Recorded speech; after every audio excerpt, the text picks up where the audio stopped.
Defense, it's hands and fists. Versus And we're live. Oh, well, that's what we do, isn't it? That is exactly what we do.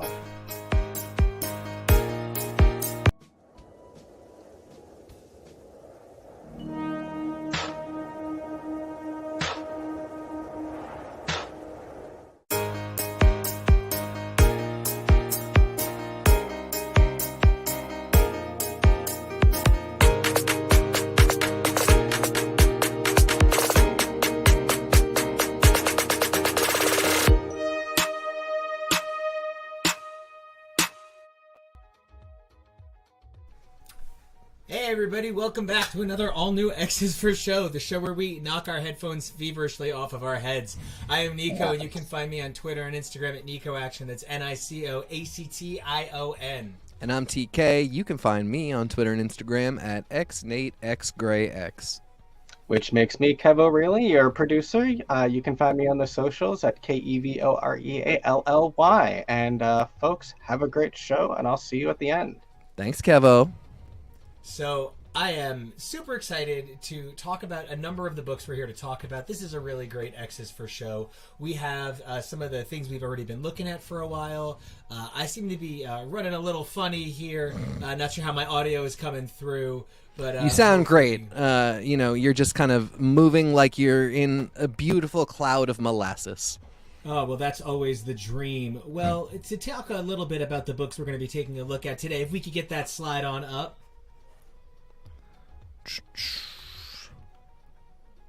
One moment. Absolutely.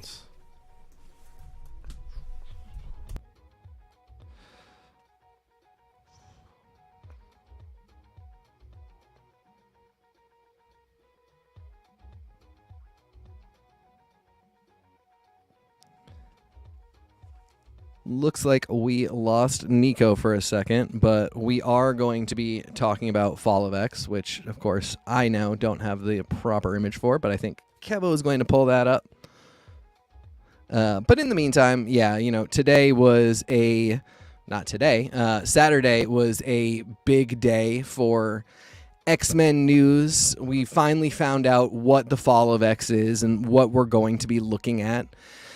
It's a big smattering of titles. We've got, X-Men, Astonishing Iceman, Wolverine, Children of the Vault, Invincible Iron Man, Dark X-Men, Uncanny Avengers, Realm of X, X-Men Red, Alpha Flight, X-Force, Uncanny Spider-Man, and Immortal X-Men. Probably at least twice as many books we were going to be getting.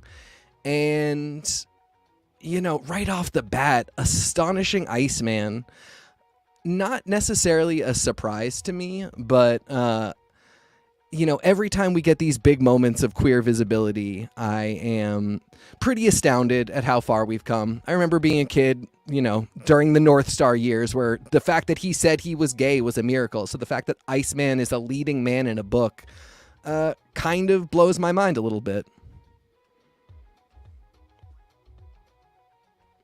Oh, Nico, we're missing audio from you. Yeah.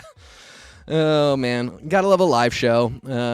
Technical issues will happen. There have been like 3 or 4 different shows where everything was completely broken until about 10 seconds before the camera went live. So, every time we make it, it's pretty exciting.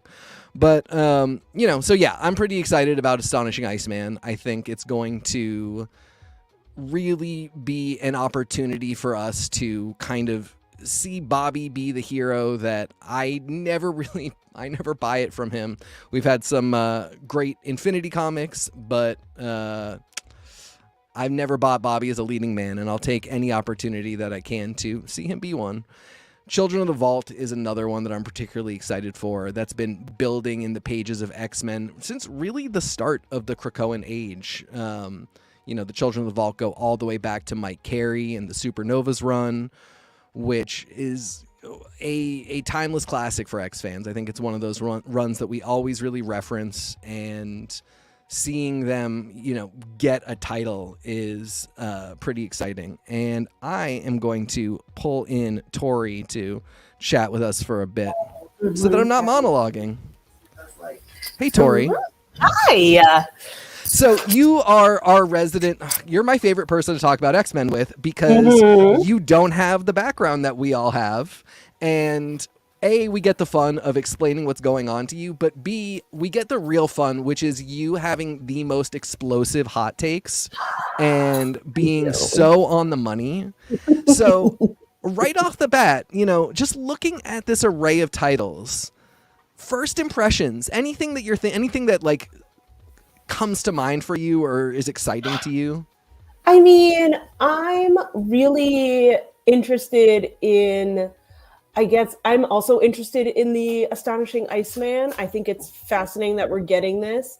I don't know anything about Vault Children, so I'm interested to find out what those are. And I'm trying, it's because our screens are really small in our thing. It looks like Dank X-Men, which I know is cool for the Gen X. It's dark, but I think what we really could use are, some Dank X-Men. Some Dank X-Men is... They're out there, they're memeing, they're blazing it. I think that's where we want to be. Yeah, exactly. Well, I want to jump in real quick and make sure I'm connected and make sure that everything's good now. You are very good. All right, I'll stop my tap dancing. Terrific. We'll be talking about this more, Tori. Don't worry. All right, sounds good. Tori, thank you so much as always for jumping in. It's always the best. Okay, so where were we? One of the things that I think I was hoping to ramp up to before I got interneted is that the major thing about these crossovers that I'm really starting to notice is like, and I'm so glad I came in on you guys talking about this amazing title list. We've got X-Men, Astonishing Iceman, Wolverine. This list of titles is such a list of legacy titles, and I am so interested in how they're going to try and find a way to convince me that Iron Man belongs in an X-Men crossover. Man, I am having some weird lag issues today. Your audio is still perfect, so all that matters is the great discussion that we're having. So hopefully Iron Man was the first one that jumped out at me too, because what the thing is Jerry Duggan, and that's totally cool. But you're right. The first thing becomes like, so are you telling me that Iron Man is now in the mix because this one dude is like on both teams? This one author is on both teams? Well, and I think the main thing that I'm really focusing on is the fact that we have entered an age where I feel like all too often there is a sort of impetus to connect a story idea to whatever's going is doing this big Sentinels thing right now in his Iron Man. And I think that that's a really kind of, I don't want to say explicitly groundbreaking idea, because one of the things that I feel like I can say for sure is that I feel as though the X-Men have never fought against another superhero as the bad guy in such a clear way. No. Like, there's always some sort of question. Is it a good guy? Is it a bad guy? Who here has the moral high ground? But I feel like Iron Man really is creating Sentinels, and there's a sort of a way you can't argue around that.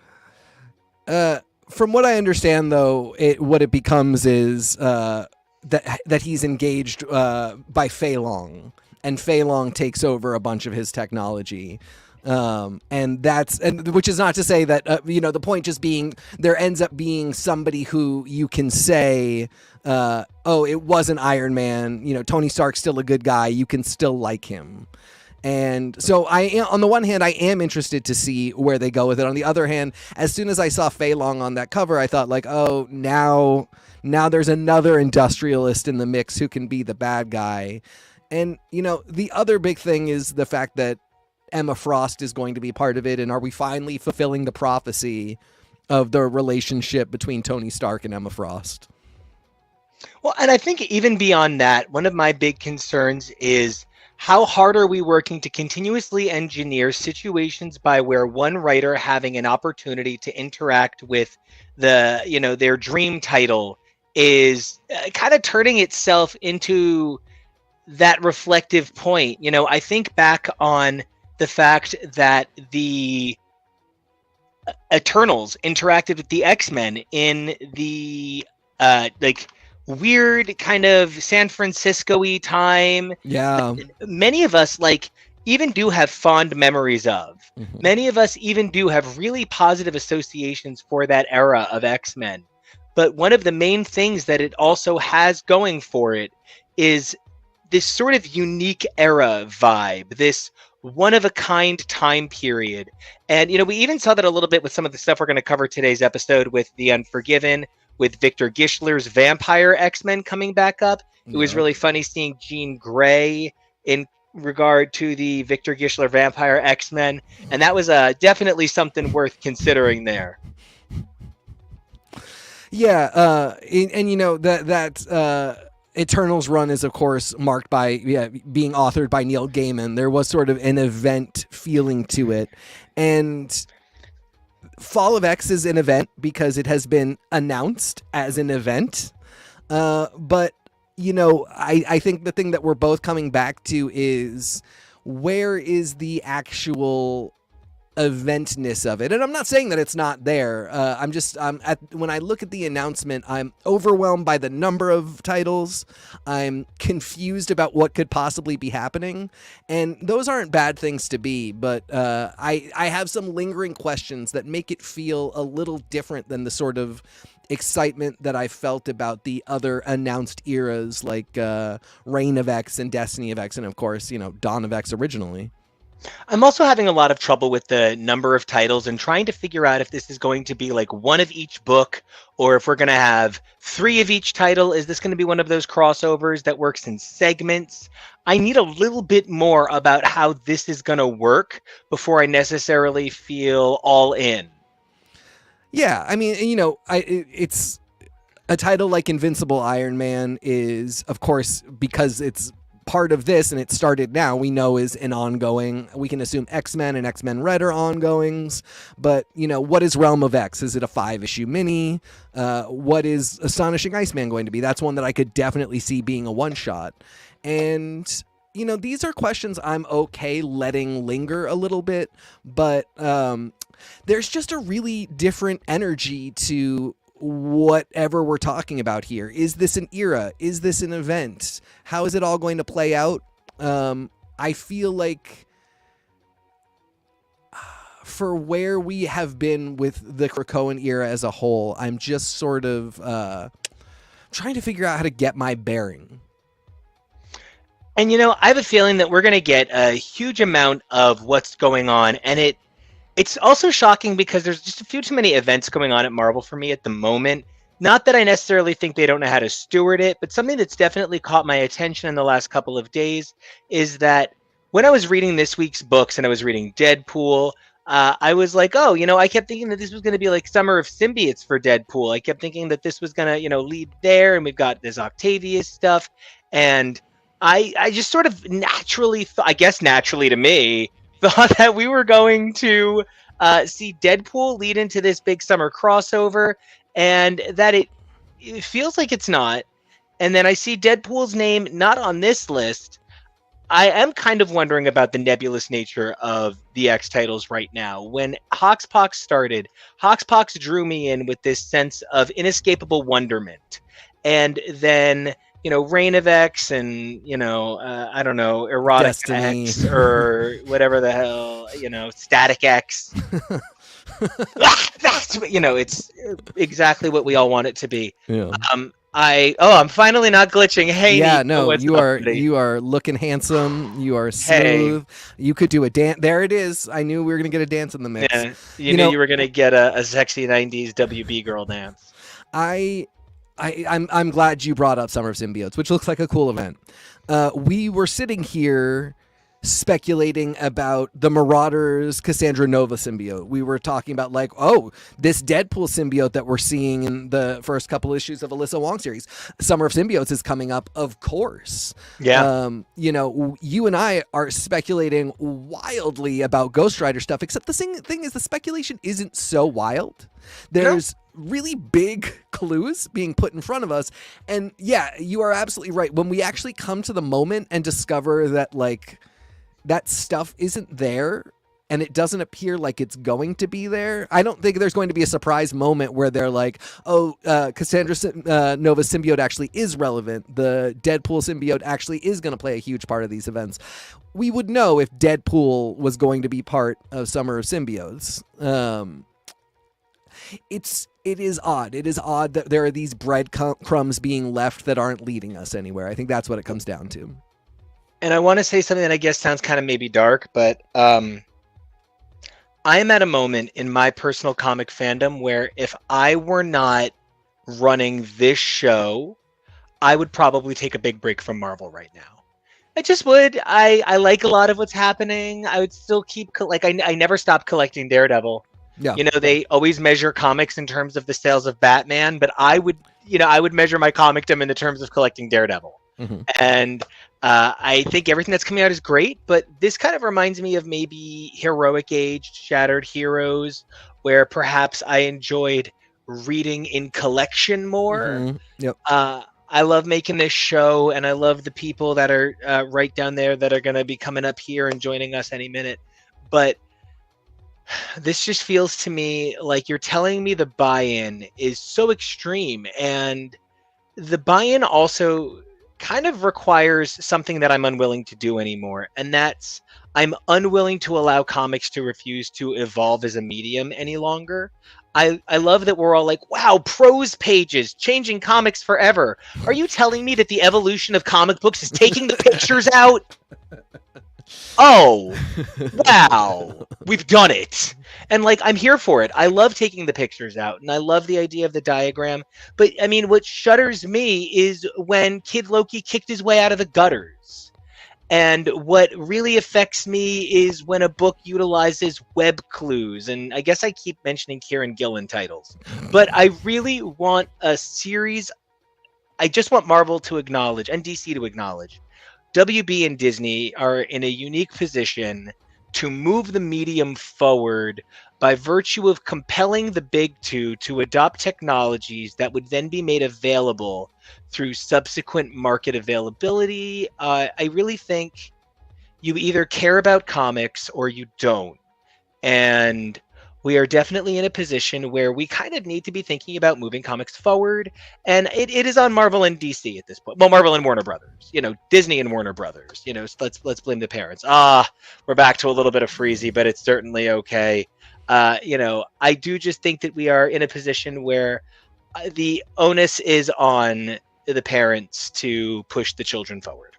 Yeah. And I think we're sitting here kind of in the trenches of readership and fandom, seeing a lot of ways that we could see that evolution happen, and a lot of ways that we talk so much about Unlimited or Infinity Comics, and how I would absolutely pay a higher monthly subscription fee for more Infinity content, comic content.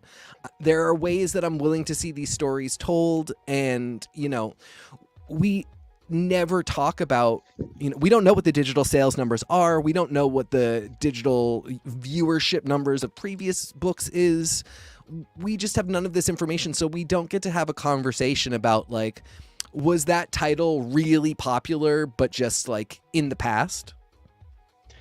And I'm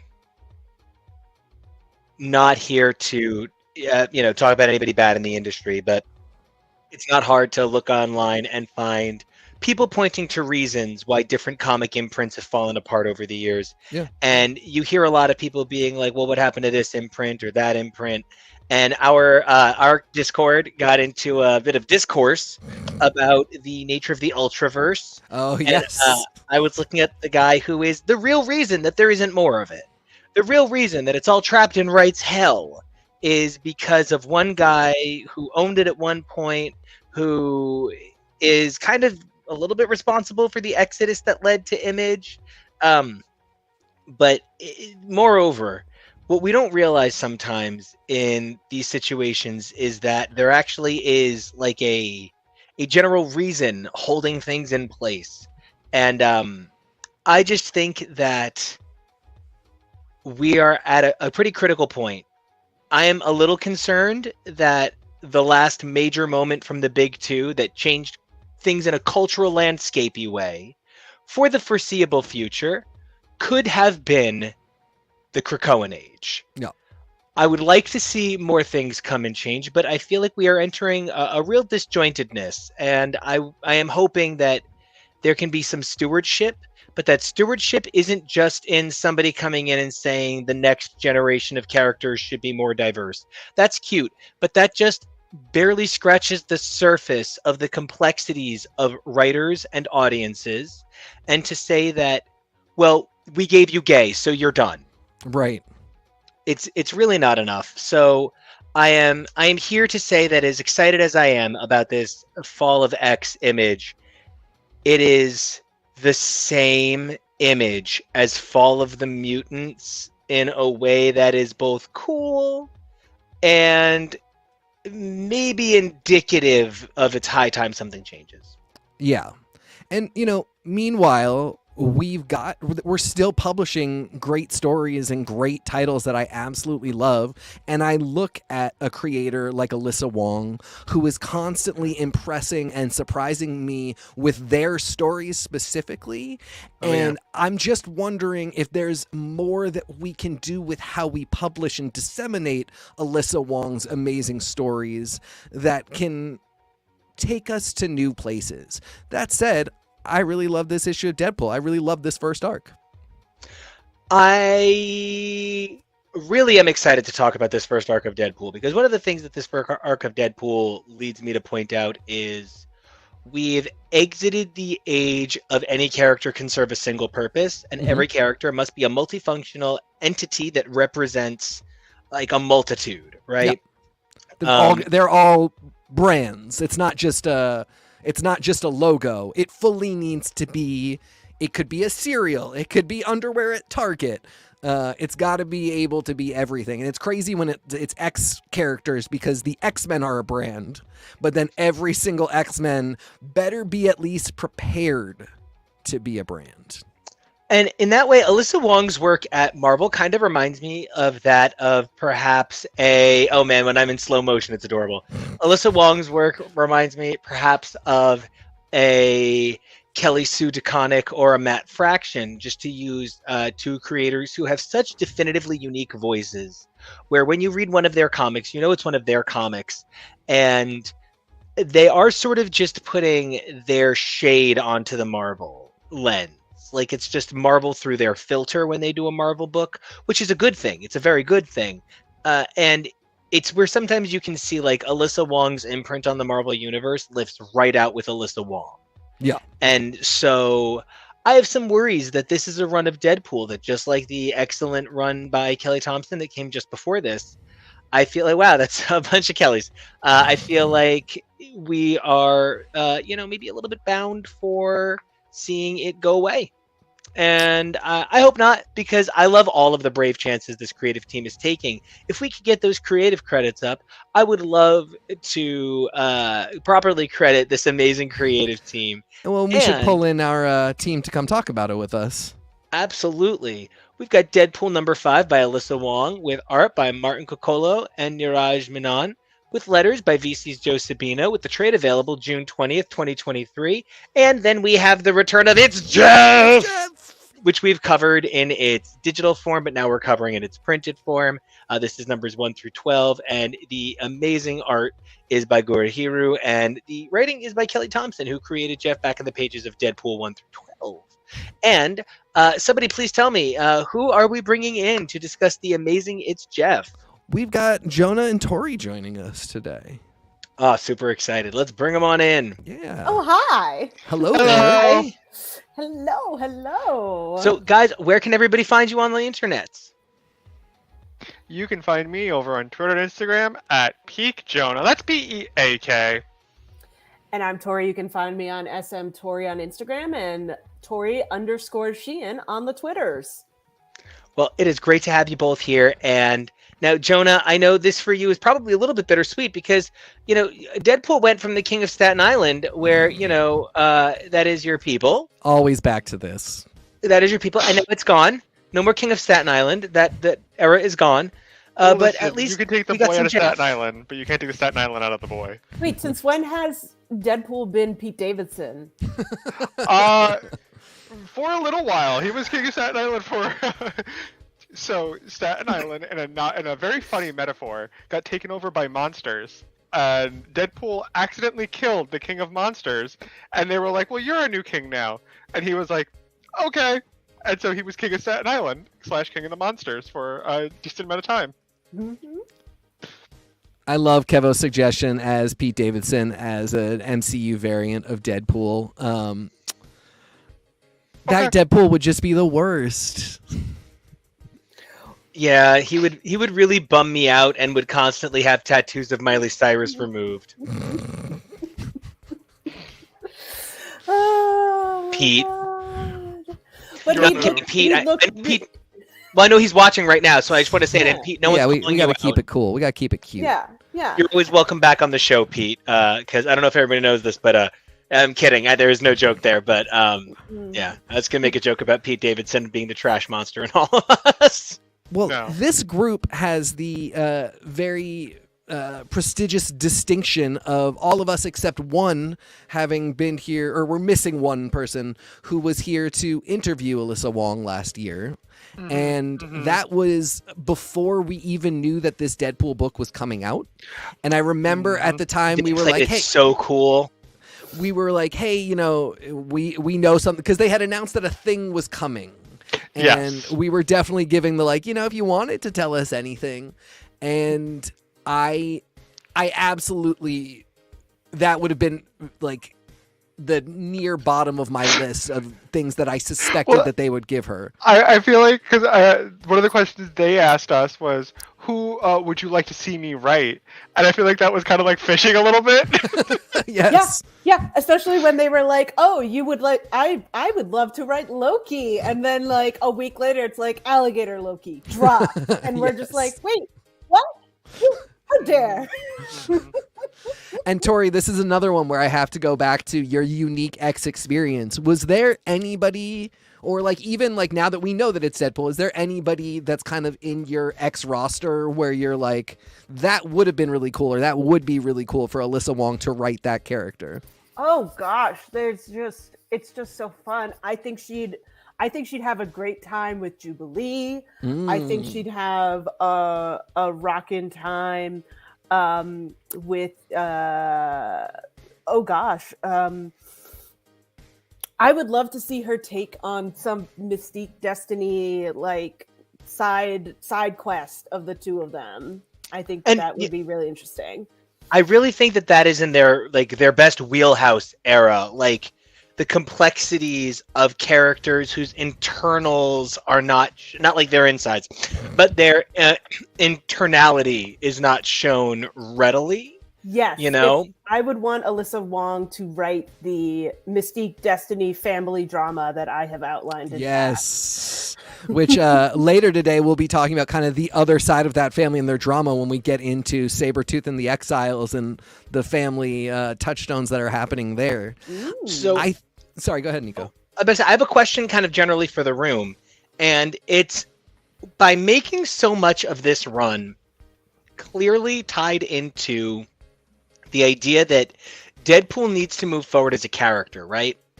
The cultural interpretation of Deadpool is stuck somewhere around Ryan Reynolds, and the Ryan Reynolds interpretation is miles ahead of earlier, more questionable interpretations of the character. But it leaves me thinking about how putting the relationship that Deadpool finds himself in with a non-binary character really puts the romance at the forefront of the title, and I actually only think the book is made stronger for it.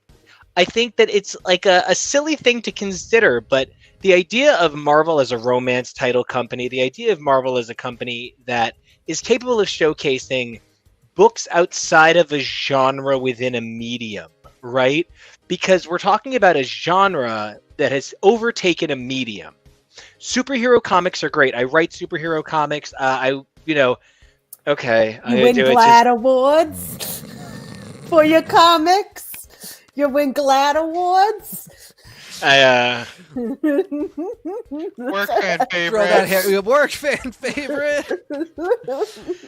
Throw that hair I back. just want everyone to know that marks my first win, and that will be my first win of 5. I will win 3 mini Glad challenges, and from there I will go on to win 2 major Glad challenges. I can never get enough of Lucy. She cracks me Well, up. and now you can't get any more of her, so. Okay, well, Lucy's never coming on the show now, and my dreams are crushed. Okay, Connecticut, I'm so sorry. I just want to say, Joe Glass, Matt Miner, you guys are 2 of the most incredibly hardworking queers in comics, and I want to thank you both so much for such an incredible opportunity. And I got to spend so much of last year doing book signings with Matt, who was a dream, having done so many book signings with Joe before that. And thank you so much, everybody, for the opportunity to be in a GLAAD award-winning book. Speaking of at least queer award winners, one of the things I love that Alyssa Wong is doing in this title that makes it so one of a kind is the romance factor. And I really would love to get your guys' take on the romance factor in Deadpool. Go ahead, Jonah. I was gonna say, I think it's great. I think Wade is at his best when Wade has somebody fun to bounce off of. You know, talking about his King of Staten Island days where he had a nice little fling with one Miss Elsa Bloodstone. It was interesting because I think Deadpool by himself, we think of, as Nico talked about, the Ryan Reynolds of it all. We think of that kind of characteristic. But when Deadpool has other people to play off of, I think there's a lot of different things that maybe change the way that we perceive Deadpool. And I think it makes him a little bit more fun, even more fun than he already is. It makes him... I like when people take him down a peg. It's just very funny when people knock him down. Because he has a healing factor and he gets right back up. But can a healing factor heal your heart?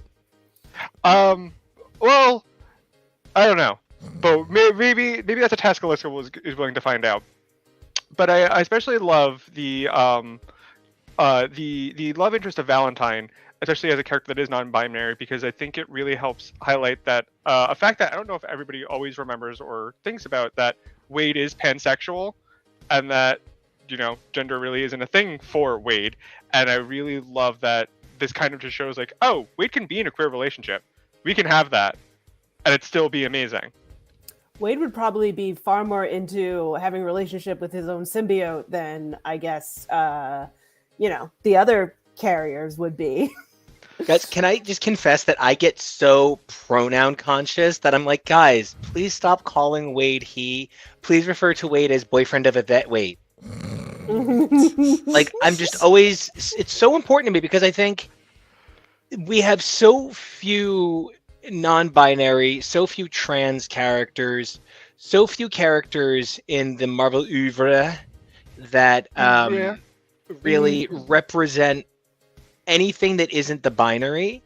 And it's something that really kind of drives me a little bit batty. I was doing some numbers with TK recently, and unbelievably, Marvel and DC are responsible for publishing more titles some years than the rest of the industry combined. Yeah, they really are the big two.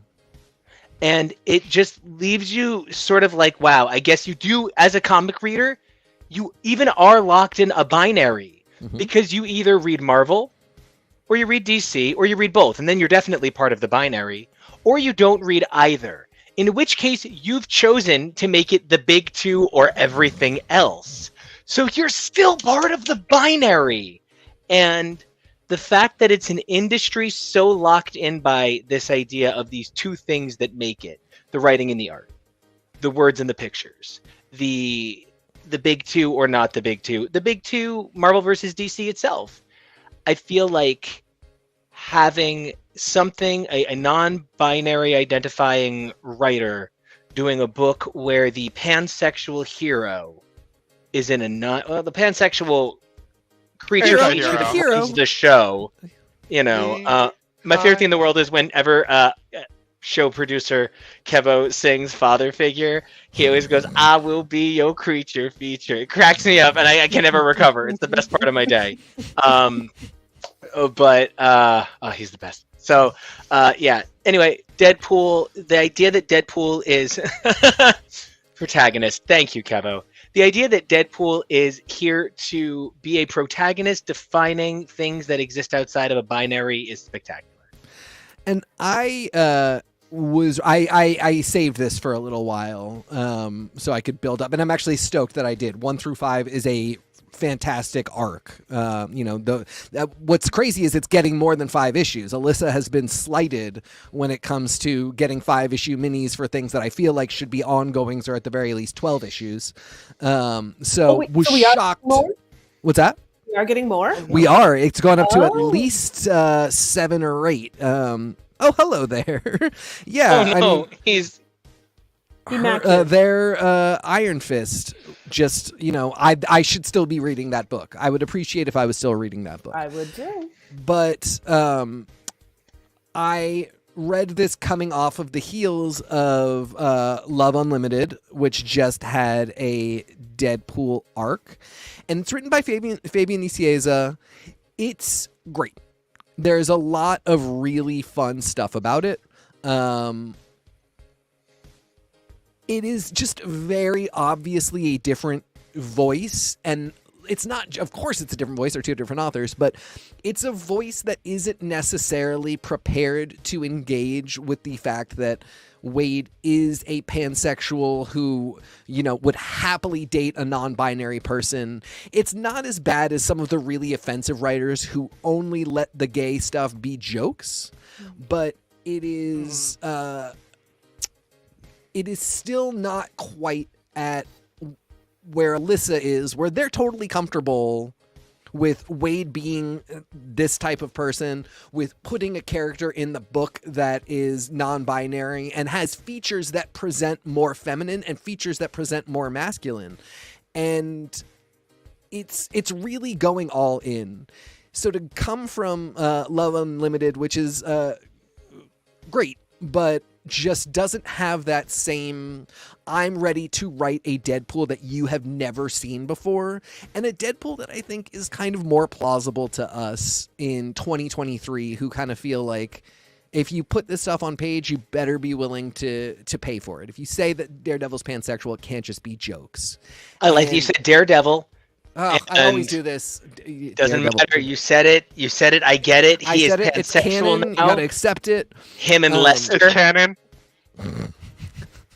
But yeah, Deadpool being pansexual does kind of, it can't just be a thing that gets said and you make jokes about guys that he thinks are hot. It does really have to eventually be something more.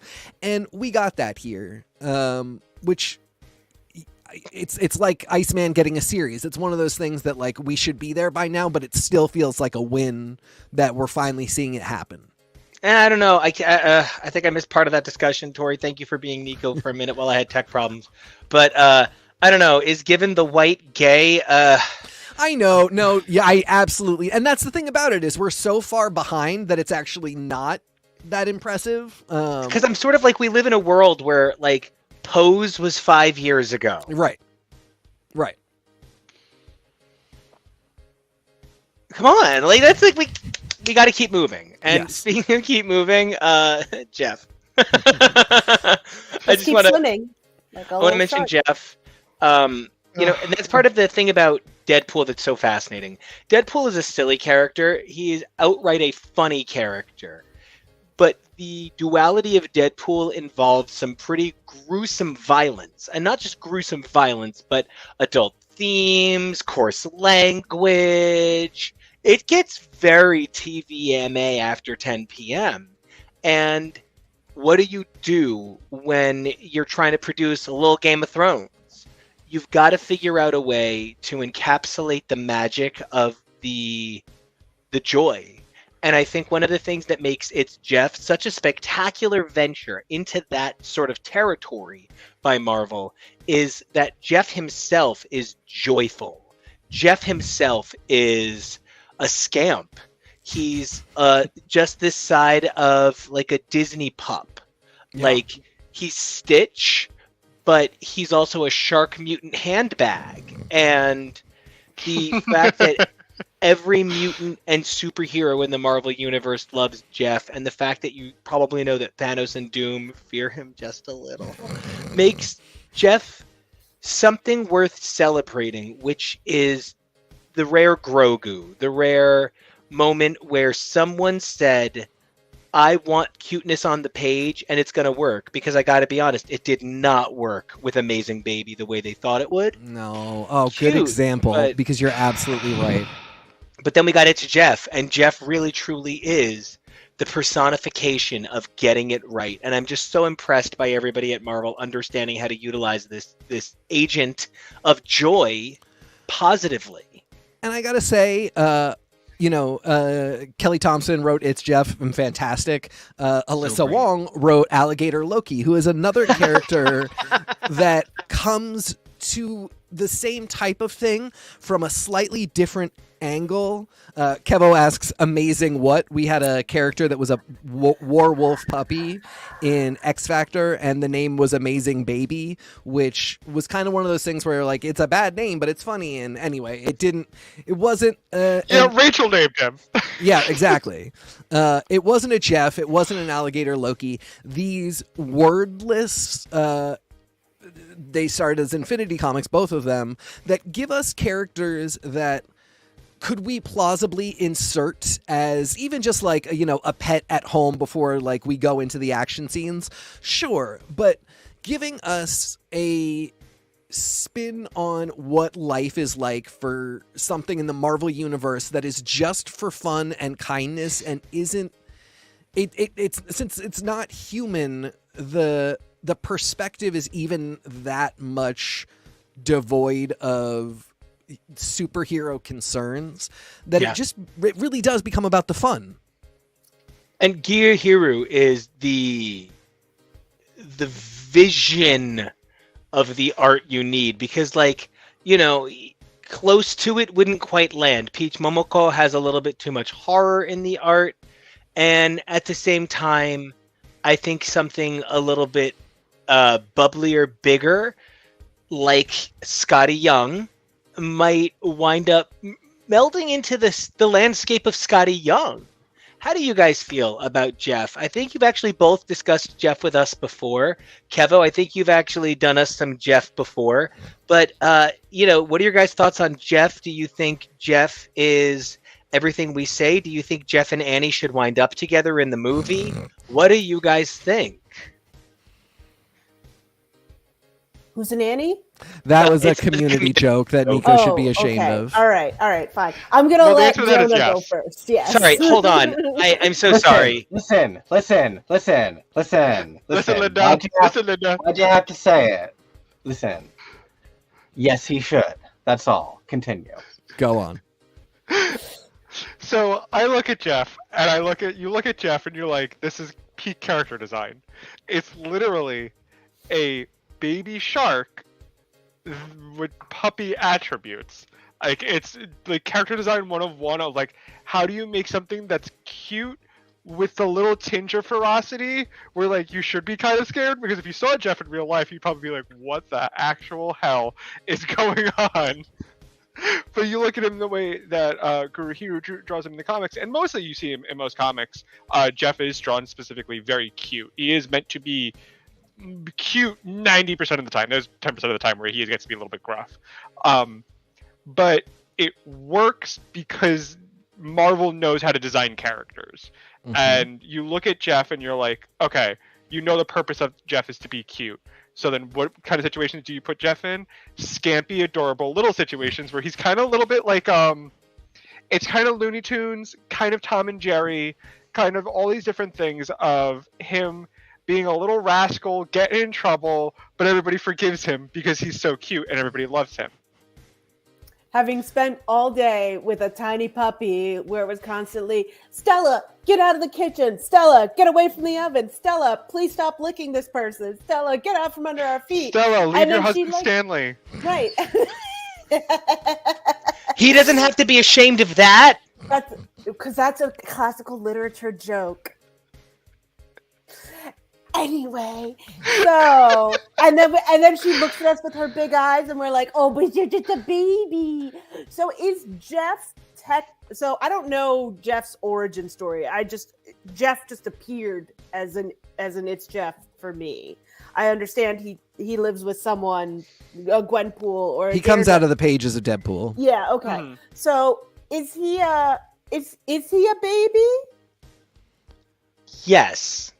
He is a baby, so he will grow into a shark dog.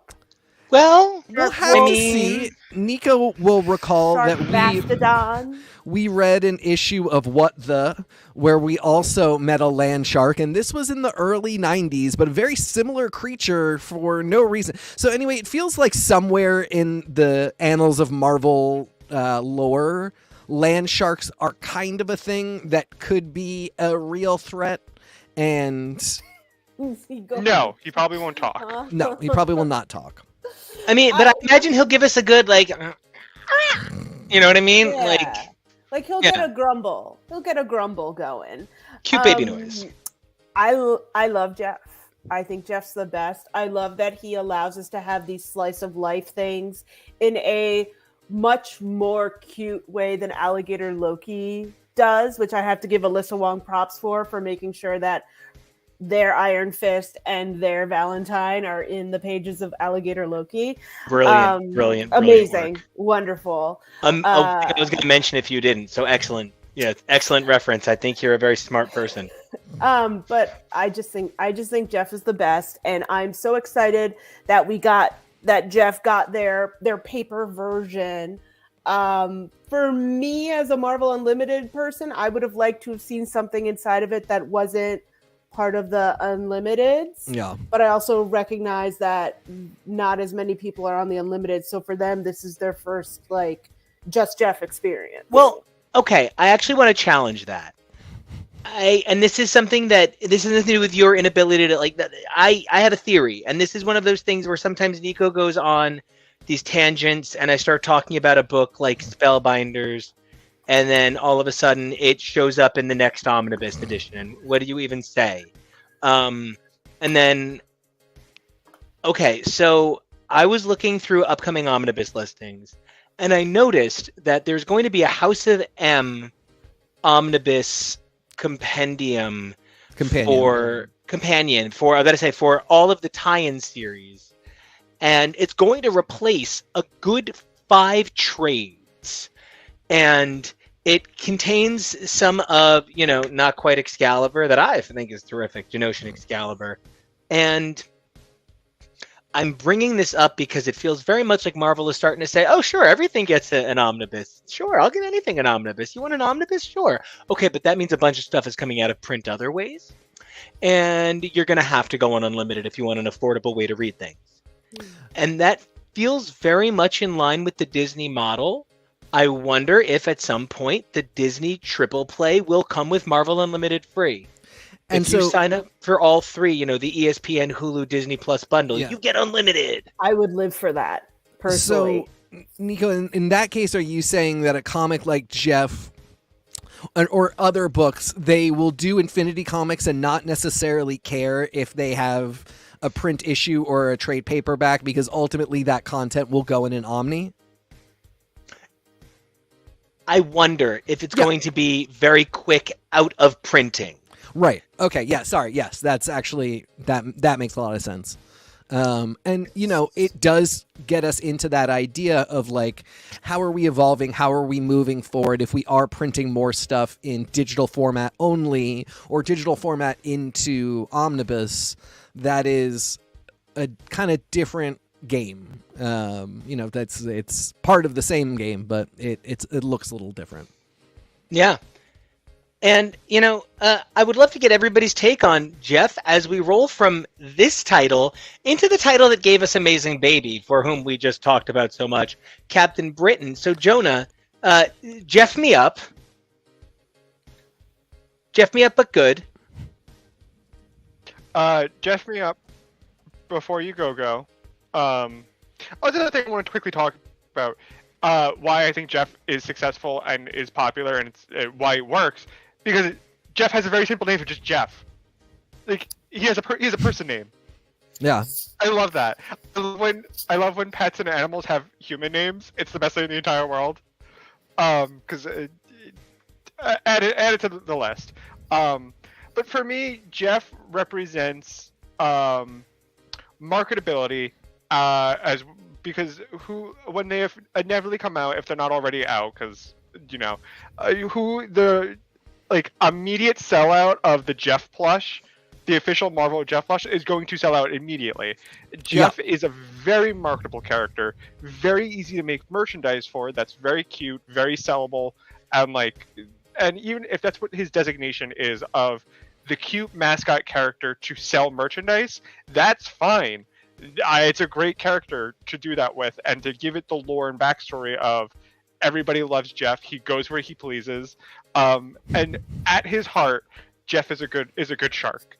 Jeff just wants to do good, but Jeff just kind of cares about Jeff a little bit more than he cares about anybody else. He's a scamp. We need more cuteness at all times. Yes, cuteness in romance comics. I'm here for it. My out of everything about Jeff, and I cannot sing the praises more of the Infinity comic, these issues. I don't know how much more I can talk about how much I love them.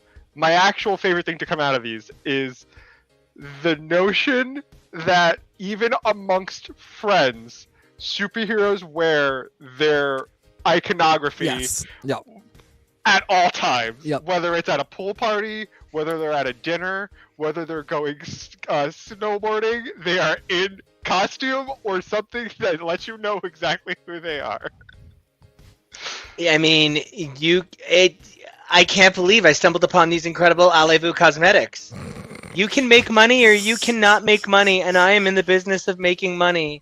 You want Captain America board shorts? Look how good they look on a super soldier, and you can look like a super soldier too for just $29.95 private. Okay, but I actually want the Shumagora floaty. Oh, absolutely. Yes. Let's build this merchandise right now. Oh, Okay, everything MODOK has. I want it. I want 1 million of it. Okay, but now I believe I have the correct transition. Speaking of Shumagorath, let's talk about some dark magic. Yup. And I think to do that, we are saying adieu to Tori for just a moment because we'll see you soon to talk about some Matthew Murdock. And we are bringing in somebody who I love quite a bit, Jacob. Oh, hi. See, Jacob. Didn't see you there. The Jake-tastic Jour. Let me just there we go. Sorry, I was a little hidden behind my Jacob, my if wall. people are not as lucky as me and don't know literally exactly where to find you, where can they find you online? Like 20 feet away is where you can find me. You can find me on the internet, on Twitter at Omega Sentinel, like Mega Sentinel. You've heard me say that 1,000 times if you watched this ever. And also on Instagram at The Heart Farmer, which is a different handle. Yes, those are different. Yeah. So yeah, Shumagorath exists, and therefore we need to talk about Strange Academy and Unforgiven. Let's talk about some Strange Academy and Unforgiven. Now, Strange Academy, like the both. Oh, can I do that? Yeah. We're not going to get in trouble for a sample, are we? Are we going No. Okay, cool. So, Strange Academy, like most of Strange Academy, has been by the incredible team of Scotty Young, Humberto Ramos, and Edgar Delgado, alongside VC's Clayton Cowles on the letters. The trade will be available July 25th, 2023. That's pretty fast turnaround, considering we're going to talk about Sabretooth. And I left this off the trade because I found the information nearly uncorroborable. But then I found some other numbers that actually back it up. Sabretooth's trade won't be coming out until January. Yeah. And there's a couple of trades in that category. Like there's going to be a trade for Echo that's already been announced that won't be coming out until January. So they really are just looking at long-term printing solutions at this point. But we're also going to be taking a look at Unforgiven Spider-Man and Unforgiven X-Men, which were written by Tim Seeley and drawn by Sid Koshian, who, did not love the work on the Gambit Mini, but this is a remarkable, incredible improvement. Beautiful colors once again by Edgar Delgado, a master of mystic horror color. We have letters by VC's Joe Carmagna on Spider-Man, and the return of Clayton Cowles from Strange Academy Finals number 5 over on X-Men number 1. And this trade will, I can't believe, because Kevo just puts what I put on the slide. He just puts what I give him. I have no idea how I thought this would be available July 4th, because anything ships July 4th. But I'm sure there's 4 Somewhere in the in number. that region. Oh, July 43rd. So, okay. I think, I'm just going to say it, X-Men Forgiven and Spider-Man, I loved that in Spider-Man, they killed Kodo, that vampire from the Victor Gischler run. Good, die. Strange Academy Finals feels kind of like a huge betrayal of everything I read. Huge betrayal, because don't get me wrong. Yeah, and I really, we miss you, Raven. Right now, she's just watching. She's just not on the show tonight. But, white girls do be, kind of going crazy. White boys be going crazy all the time. But, not me, just general white boys. But Emily is nuts, man, and in a way that doesn't feel savable by story. Jake, go, because you Thank you. Thank got you. me there. I really, Emily's character trajectory, it's following the same arc that Wanda has followed, that Dark Phoenix followed, that anytime a powerful woman shows up and gets into her power, at some point she loses her mind to the power, turns enemy, and fights her friends. Dark Willow. I mean, it's just, which is derived from Dark Phoenix in its own way. I mean, so it's just worn out territory. I think the exception to that would be Ilyana Rasputin's storyline during the Inferno arc, where she redeemed herself, which I think was a much more interesting and much more empowering story. Madeline Pryor, another example of a woman who got power and went absolutely crazy, not for terrible reasons, but also not for great reasons. TK, when you and I were discussing this earlier, we talked about the legitimate reasons that Emily would have to be very pissed about her circumstances, not being taken seriously by the staff, feeling used, feeling like a prop, or being set up for the next generation. All very legitimate grievances, but all undermined by the fact that she was corrupted by a bit of Doyle's Dormammu power or ring or whatever, and then became dark and evil and crazy. Yeah, when we were talking about it, I was kind of doing devil's advocate stuff and kind of pressing back against what you have just said and were saying at the time, and having the day to think about it. It really it is a little bit of it's a big bummer. It's rough on the story, because yes, her initial grievances are all completely valid and a really good place for story conflict. Mm-hmm. The idea that she is not happy with what the school does versus Doyle, who might recognize that same stuff is happening, but might be so happy to be there that he does not want to fight back in a way that could destabilize the school. That's a fight. Yeah. That's a real fight. I want to a little bit challenge what we're saying in defense of Jake's point with something we haven't pointed out, and then get Jonah's take on it. Yep. Because we find out this issue that Doyle isn't Doyle isn't even like, Daddy, fill me with your bad Satan seed. Well, he's literally like Satan's chemotherapy, and it's the Thor Phoenix situation all over again. When Phoenix was like, I am your mom. Well, what is he filling him with if not his Satan seed to heal him, is my question. Which is why I was this is a dark turn. It's just sort of but that's and I do understand, what's the difference between your magic and your seed? Well, but then anytime anyone's been I give you a bit of magic, it's giving you their seed, which makes the end of Thor giving a bunch of children his seed. So we need to be able to separate these ideas as of yourself essence. It's magical thinking. We just need to be able to, have a non-corruptive way of talking about it. Otherwise, all stories are automatically gross. Apocalypse is off somewhere just clapping his hands right now. Apocalypse was right. I find myself really curious why it's fine that Doyle, a male, is fine to control the darkness, but Emily, a female, is not. And Jonah, I would love to get your take as somebody who's been covering this book since like day one. I don't know if my feelings are any different than what I'm gathering from the group. It does feel a little tropey in a way where we're not turning the trope on its head. We're not reinventing the trope. We're kind of just falling victim to that trope of woman given unimaginable power and can't control it and go, evil and crazy. And I don't know if that's exactly where I saw Emily going for this. And I don't know, similar to what was said before of how do you redeem, where's the redemption? How do you go, where do you go from here? Is this character now just a straight up villain? Or are we trying to bring them back over to, the side of good? And it's something similar that we were talking about with Beast's characterization of how do you redeem Beast by all these terrible things? And not saying Emily is anywhere near close to Beast, but it is one of those things where you have to think about, okay, is there going to be a logical way to get there if that's what the plan is? If that's not the plan, that's, fine, but I'm not exactly sure what the character trajectory is supposed to be going for. And with one issue left, are we going to even get a character trajectory? Are we just going to hit a wall? But a guaranteed second season?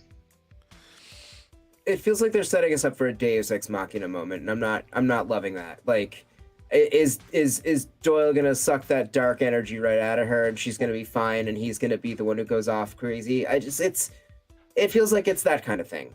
I also don't want to look, I am in the very great minority on this. I think Dark Willow is the weakest villain in all of Buffy. I understand that I am in the minority on this. She's defeated by Xander.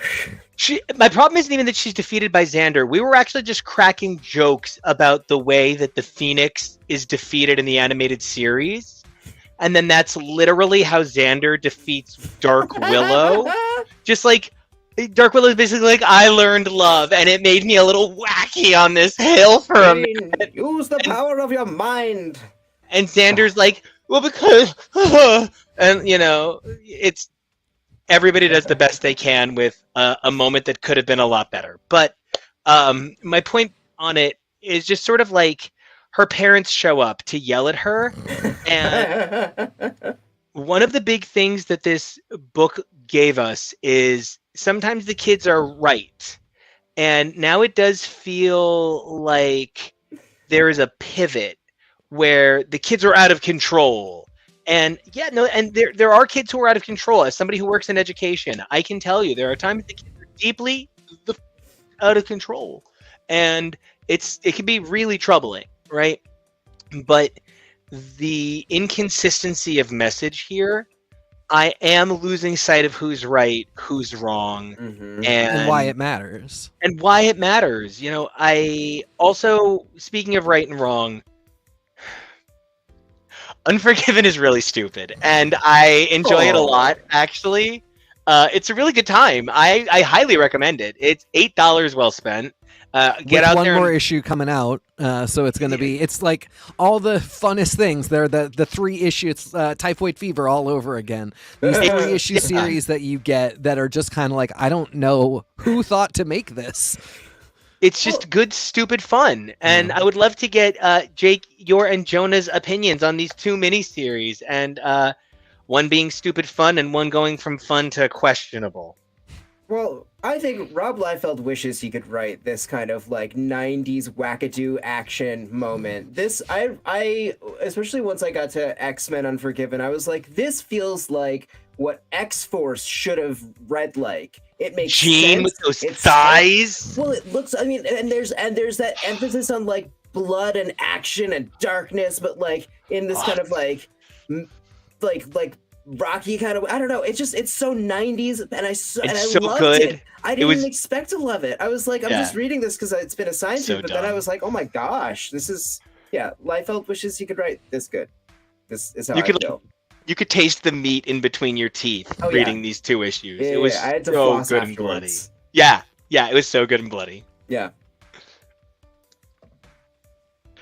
For me, so sometimes when you're reading comics, you're like, this isn't the highest of art, and that's okay. Not everything needs. Not everything needs to be that. Sometimes it is okay to just have a lot of blood, a lot of gore, a lot of action fighting, and a lot of edginess. And I sometimes have it all absolutely comes smoked the together. better half of an eighth before going to the MoMA. High art is absolutely a thing that exists. Edginess is the exact right adjective, Jonah. Like edge. This is an edgelord comic in the like best possible way. I hate edgelord comics. I think this is so much fun. Well, I think Tim Seeley his tongue is in his cheek with it. It's not, he's picking a style and aping it. It's not like, yeah. It's not taking itself seriously, fully.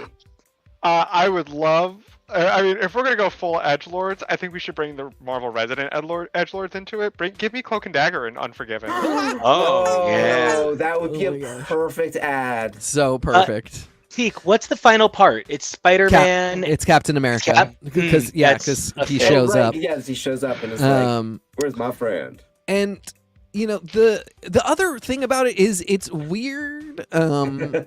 It's weird. Period. What it is adding to vampire lore, which is getting a little bit important right now because we are getting a Blade movie, and we have seen. I mean, Aaron did huge work for the vampires who now live in Chernobyl because they are not affected by the radiation. Did you guys hear that? Jason Aaron worked for the vampires. Pass it on. This is Dracula's not the same PC. thing, but it also had me thinking about vampires for a long time, and it's one of those like breadcrumbs that I never went anywhere. The Sebelithi vampires that we get from X of Swords, it seemed like they were making a really big deal of the fact that there's like a whole vampire dimension, and there we would be doing importing. We'll be doing importing. Now these vampires they're pre-established. They're characters that already exist, but the way Tim Seeley writes them, I'm like, well, now there's a whole other like sub-nation of vampires we got to talk about and deal with. Well, and I can't wait to talk about them. Jonah, I need you to give us all your thoughts on these vampires, because I do believe, my good handsome gentleman, we are overdue on bringing in another handsome gentleman, and we need your thoughts on these two titles and where everybody can find you. And on a scale of 1 to 10, you're like a 13 on cute. Go. Oh, well, I guess, I'm just trying to keep up with Jeff. So quickly, if you want to follow me, you can follow me over on Twitter and Instagram at PeakJonah. That's PEAK. And my summation of these books are Strange Strange Academy. I'm a little concerned that there isn't enough time to go where I want the characters to go. So I'm concerned and a little confused as to exactly where we're trying to get to. What is the exact end goal? And maybe the entire series we might read a little bit better once we get to the ending and we can see what exactly is supposed to be connecting to where. But right now, I'm concerned about Emily and Doyle. But I'm concerned about the characterization of Emily and the character arc that we kind of weirdly went through this entire series. Unforgiven, like I said, I don't know if this is the highest of comic art, but it is sure a gosh darn good time. And I am, oh boy, I'm excited to read another one. Well, it has been amazing having you, and I cannot wait to have you back, JoJo. And until next time, thank you so much for being here. And Bye, we will get Jonah. you on next week. And speaking of people that we're having on this week, I am very excited to welcome to the stage Mr. Toybox, who I put wrong on the stuff as Mr. Boy Toy or Mr. Toy Boy like 85 times in his earliest appearances. But the name kind of works. So, Hi, que hola, everybody. Good to be here. So where can everybody find you, Arturo? At Mr. Toybox or Mr. Boy Toy. Mr. Toybox on Twitter and Instagram.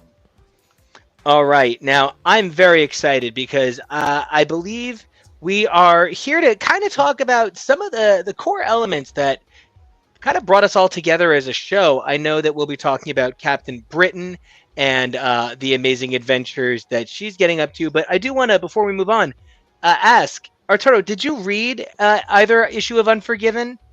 I did not. I did, however, read every It's Jeff Infinity comic and bought the floppy, and I love Jeff so much, so I back up everything you guys said about that. Unforgiven? I haven't. Unforgiven, yeah. Well, let me tell you, it's got Jubilee getting revenge on having been in that dumb vampire story 15 years ago. Yeah, they buy back a bunch of that. They also feature my hometown.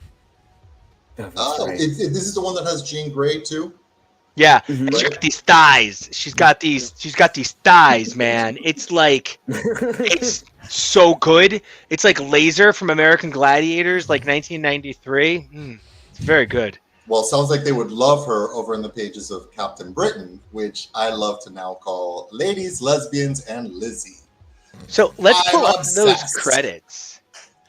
Captain Britain was brought to us by the incredible Teenie Howard, with pencils and inks by Vasco Georgiev, whose work is almost so good you would forget that Bob Quinn did the last mini, but he is just so unforgettable that, like, you get there and you're like, this book has had so many incredible artists throughout its run, like Marcus Toe. What an incredible wealth.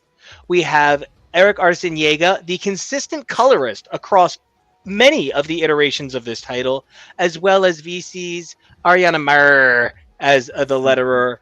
We also have Sabretooth and the Exiles #5 by Victor Laval, Leonard Kirk, Rain Barreto, VC's Corey Pettit, and I would recommend that if you want to get into either of these, first for Betsy, you should go ahead and read Knights of X, and then for Sabretooth, you should go ahead and read Sabretooth the Adversary. I really liked one of these, and I was okay with the other one. I'd love to get your guys' takes and see where you guys sat on these. How'd you guys feel about these two miniseries entries? I thought that the thematic connection of many of the main character all the time was very interesting. I wouldn't have thought that Sabretooth would suddenly wind up with a zillion Sabretooths from all over the multiverse, the way Captain Britain kind of has that locked down as a theme.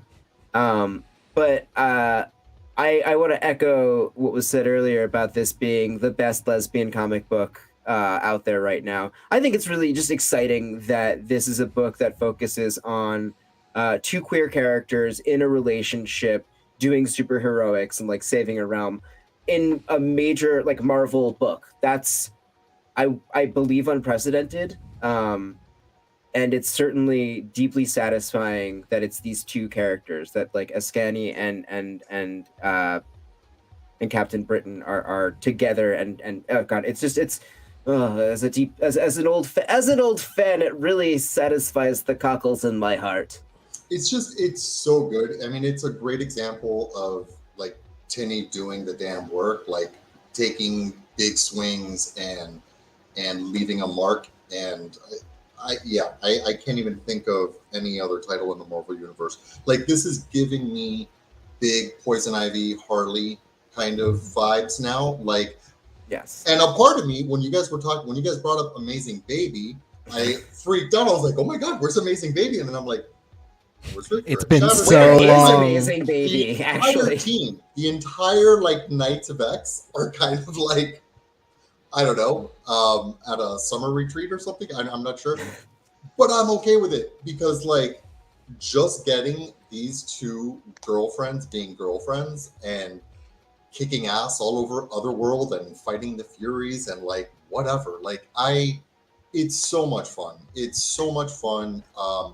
I would love to see every single character that I just mentioned and a bunch of the ones I haven't, because there's such a big cast that Tinny created that it's like, okay, give me some more of that. Like, where's Jamie? Where's Brian right now? Like, but all that can wait because right now we have these two girlfriends being girlfriends, and we have Lizzie Braddock over in Earth 76. Also, big old lesbian with what's her name? Agent Carter. What's her name? Captain Carter. Captain Haley Atwell Carter. Now, but I do have a really interesting point about everything you're mentioning. That, like, and TK, I'd love to get your take on this because somehow I don't think we've ever talked about my rage on this. I didn't love Iceman as a gay book. It just wasn't my thing. And one of the things that everybody said was, sorry that you came out when you were 5 years old. I'm sorry you were born with handbags falling out of your gaping asshole. But some of us came out as adults, you? Nico. That's And astounding. I was like, look, I'm really sorry, but I was born decked out in fanny packs, and they're all hot couture. And so I was just told that Iceman wasn't for me. But this instead is a book about recently out characters. And it's doing the damn thing right. And I don't know, maybe it's because Bendis didn't out these characters, but I don't know. Teak, what are your thoughts? Because everybody else knows that I don't really care about Iceman. I also don't care about Iceman. I'm hyping up Astonishing, as I said, because like we need to hit the marker at some point, and it should have been 10, 12 years ago. But if it's Go Astonishing Pete Buttigieg. Exactly. And it's really funny that we have this book that is these two characters that are carrying, and that I think we really do want to follow. And that's not to say, I'm sure, I know there are people that love Iceman. Iceman, I believe, will be able to carry a title. I'm very happy for anybody who's reading it. He can basket carry a title. I'm sure he's got this. Yeah. This feels a little bit more where my heart is at. The thing that I have that sort of bumps me out, and this is to go all the way back to the Fall of X conversation, what Sabretooth and Captain Britain are doing, expanding what mutants are doing outside of Krakoa, but being part of Krakoa, having come from Krakoa, but showing us that like they've got their hands everywhere. To me, I wish that's where we were going with all of these books rather than, talking about the fall. I don't know what Realm of X is going to be, but I suspect that will be in this sphere of things. And also, nothing earlier. I don't want anything before anything happened. Nothing can have happened before anything else has ever happened ever again. Yes, no retcons, please. Nothing. But, I would love to start seeing...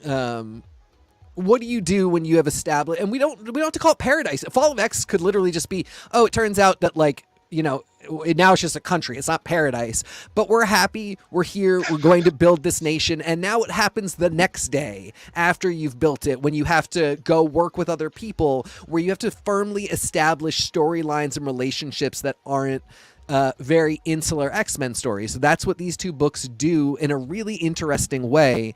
And I just... They to me are like proof of concept. They're showing that we could be doing this a lot more. X-Men could actually be that book that it claims to be and never really seems to be. Yeah, I mean, I think that's right. I think that as we kind of move away from Krakoa as a core storytelling device, because it can only give us so much, and it's given us so much already. But girls getting old.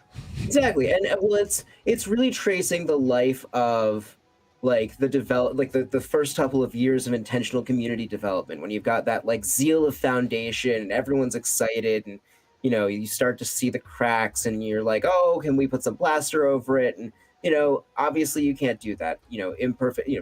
Human systems are made, or even mutant systems are made by imperfect beings, and they'll fall to pieces like anything else. I don't know. Charles Xavier has never made a mistake in his life. I mean, you look at things like, when the Occupy movements were happening everywhere, and there was those initial moments where people were like, we're building a utopia in protest.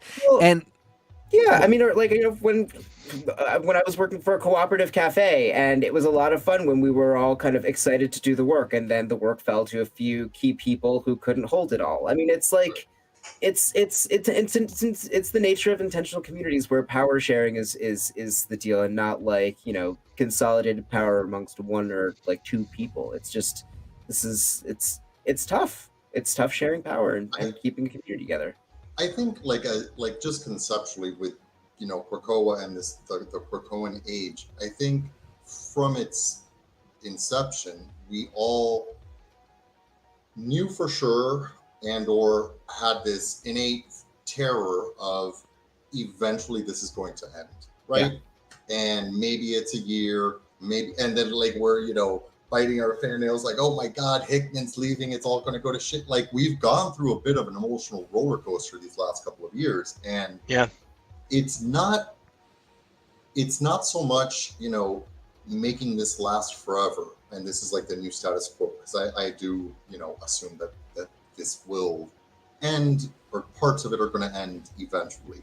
But it's really about what are you doing, or what are the creators doing while they have this opportunity, right? And like some of the biggest things, like bringing Destiny back. Like, who would have thought, like, I mean, I literally just got chills. Like, Destiny is just such a great character. They've done so much with her, and it's just, and this is another good example, this Captain Britain, where I think now that Betsy and Quanon are separated, or Betsy and Psylocke, let's say, are separated, and we have Jean Grey and Rachel Summers around, like, there's, we have an abundance of characters. So with all this IP, sure, Tinny, you can go ahead and make these two lesbians, right? Or girlfriends, whatever. I don't want to be presumptuous, like they, you may both be poly or bi or whatever. But I'm just so happy that they're dating. I'm so happy that it is so obvious and explicit and heartwarming. And that's just, again, like taking a huge swing while you're at the plate, while we have this opportunity, while there's all these characters and IP, and doing something that will hopefully, last well beyond this era.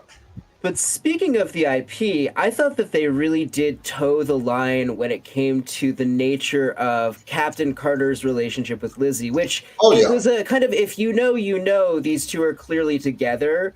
It was a great opportunity for that classic queer like X-Men queer subtext. Yep. What is the relationship between these two women? Captain Carter is an MCU, like,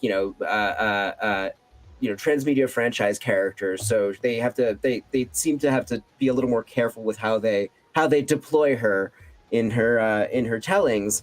And so I was appreciating both the text of Betsy and Rachel and the subtext of Lizzie and Sharon, because it's an interesting thing to see on the page next to each other and think about how in some ways we have really come quite far, and in other ways we're still, we still have to toe lines.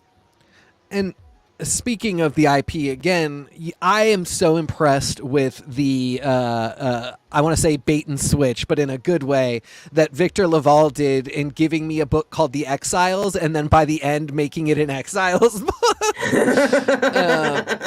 You could not have convinced me we were going multiversal, but I think for me, the big thing that I was concerned about is when you are an incredibly intelligent writer who wants to do something like a meditation on justice and the carceral system and all that stuff, eventually it's still a comic book. And eventually you're going to get to a point where it's a comic.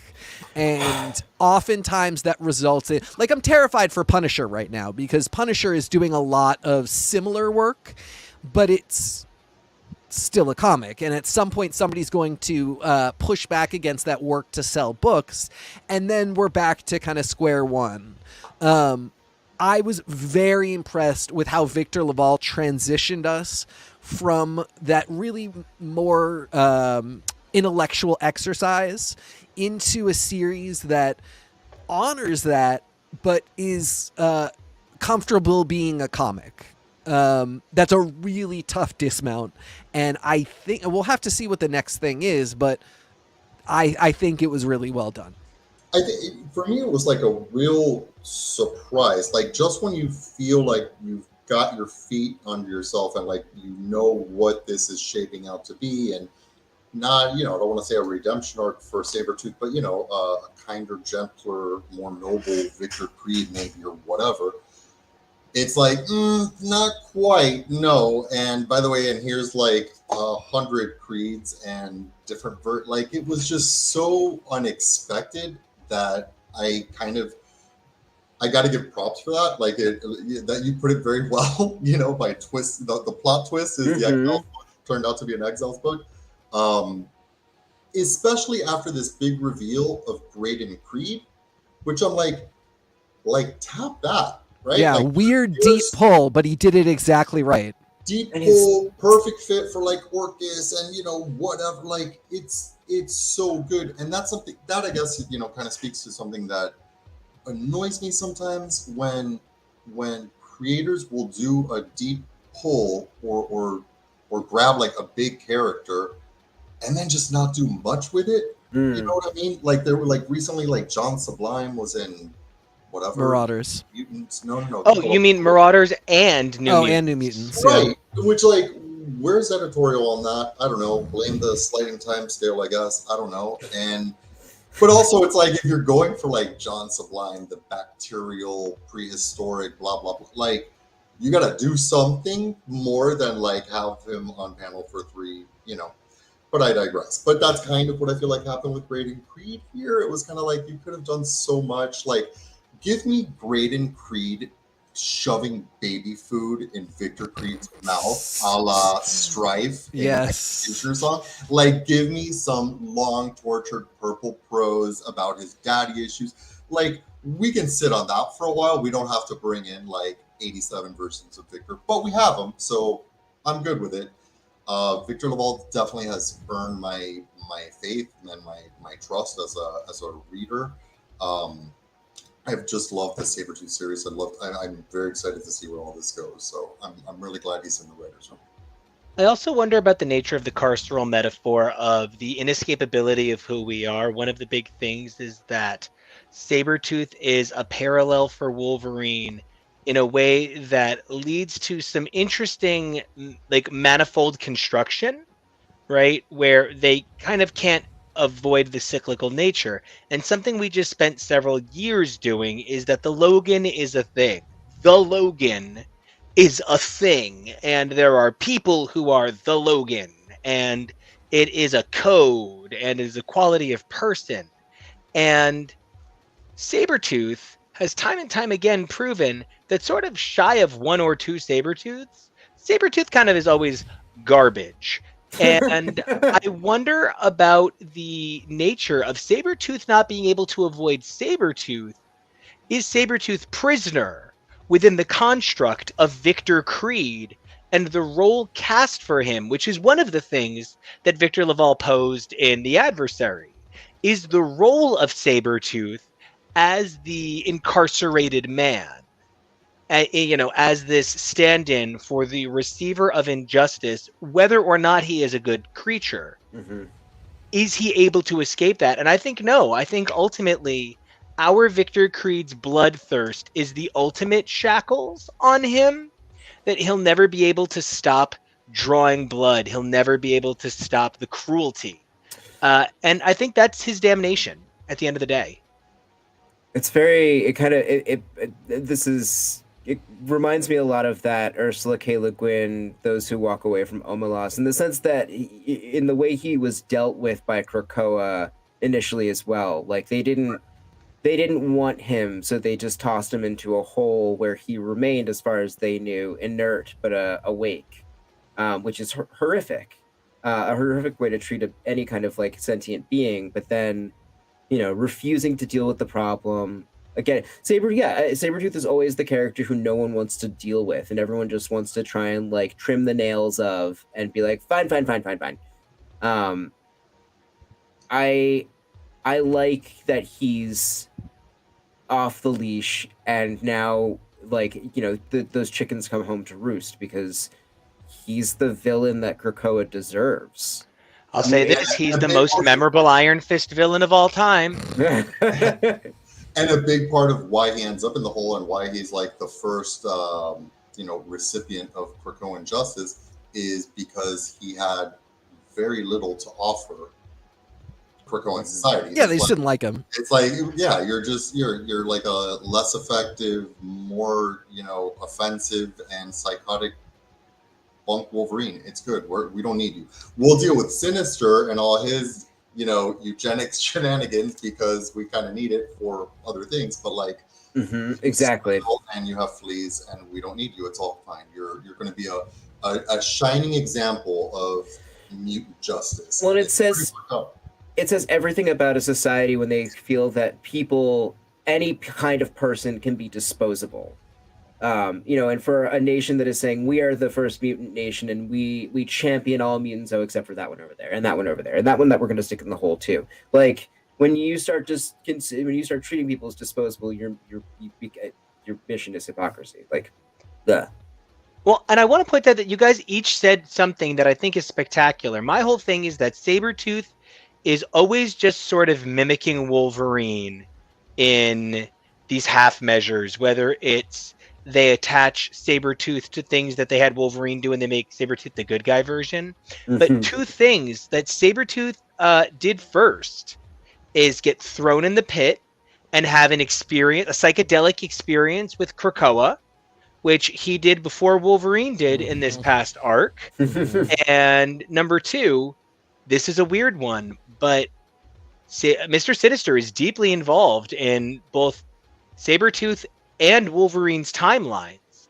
But it was established first that Mr. Sinister messed with Sabretooth well before it was established that he was part of the Weapon X project, because he is the guy who set the Marauders, including a clone of Sabretooth, after the Morlocks. So it is definitely a question of what parallel comes next. You know, we were talking a minute ago about how the Krakoan Age might end. I actually just think Fall of X is going to be the villains take the protocols. That's it. They're in charge of resurrections now. It's their thing. They're in charge. And when the good guys die, sorry, you're dead. We have the ability to keep mass producing ourselves, which will put the X-Men in a very switched position. And if something like that were to happen, it's actually just the Friends room switch, where it's just sort of like, well, now they have to get the room back from Joey and Chandler. And they'll get the apartment back. You just got to deal with that year of publishing where, I think we're just going into like a diametric switch. Well, all right. So here's my prediction on I don't know if it'll be Fall of X, but let's like the event or whatever the era. But just where this whole thing may end up going, I think it's kind of like Krakoan's Civil War, where the island kind of falls into two factions. It's not, I don't want to like do some, belabored like political red versus blue. You mean like when they did Utopia, where it fell into two islands, New York and San Francisco, and it was a political disagreement about the nature of the X-Men right after Civil War? That part, yeah. Yeah, I think that's a theme they love. Then like you'll see like, we're not going to call anybody villains or heroes, but you're going to see, the Nasty Boys and the OG Hellions and, former villains kind of end up on one side and former heroes end up on another side. And I don't know. I mean, you could maybe do fun things with that, but the fact that I just like that we're shooting it out here in the podcast is probably like a good indicator that like go for something different. Because like, been there, done that. We've had so many Civil Wars. Like, we've avoided that so far. Like, do something more interesting. Don't give me another schism. Well, I mean, even though Cyclops was right, they didn't really make you. They didn't like make you have to feel that way. Like, they gave you the cute Wolverine in the X-Men comic, so you could go be in New York and believe in his like pie in the sky dream. Yeah. Right, exactly. Or you could be in San Francisco where mutants were kind of trying to protect themselves in the last push against them. But, they didn't say Cyclops was right until after he brought mutant kind back to a point where they were starting to flourish again. And I appreciated that they didn't like make us decide what side to be on for a little while. With this, though, I maybe remember that publishing era a little differently. They were literally were like, pick your team. You are Team Cyclops or you are Team Wolverine. It is a political thing, or you believe in the dream. You are either a dreamer or a realist.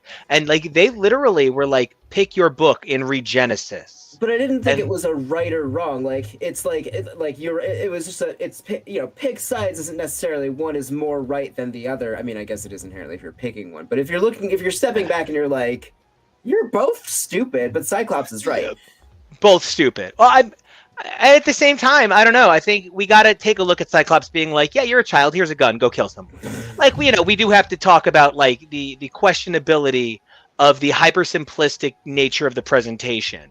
Because you're right, it is more complicated than that. But like TK said, it's comics at the end of the day, and we wind up in that binary. But speaking of that binary, it's either go time or end time, and it's end time, and that's the binary. So I have to get where we can find you, Jake, and you, Arturo, and you have to give us final thoughts on these books and where we can find you. Go ahead, Jake. Start with Jake. Okay. Well, I'm Jake Tastic Jour. That's my name of the day. And you can find me on the internet, Twitter at Mega Sentinel, like Mega Sentinel, or the Heart Farmer on Instagram. Those are me. And kids, keep reading X-Men. It's good for you. You'll learn things, about identity and politics and philosophy. And stick with this Fall of X thing. We need to see how Krakoa ends, or this era ends. We need to bear witness. That's what we do as readers. But in general, I'm happy to be here. I'm really enjoying. I continue to enjoy, the interesting little spin-offs that we see. Unforgiven is a lot of fun. Captain Britain is a lot of fun. Sabretooth is a lot of fun. Just more X-Men for me all the time, always and forever, and I'll be happy. Well, and Jake, you're a lot of fun, and we love you, and can't wait to have more of you on the show. Well, and until we have you back, thank you so much for being with us, and you have me. Welcome back to the show again, Arturo. It was so great having you with us, and tell us more about where everybody can find you, and tell us a little bit about your thoughts on these books as we head out of this segment.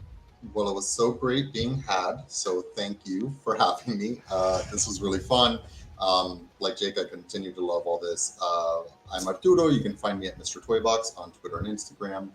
And I'm right there with you. Stick with this. The stories are great.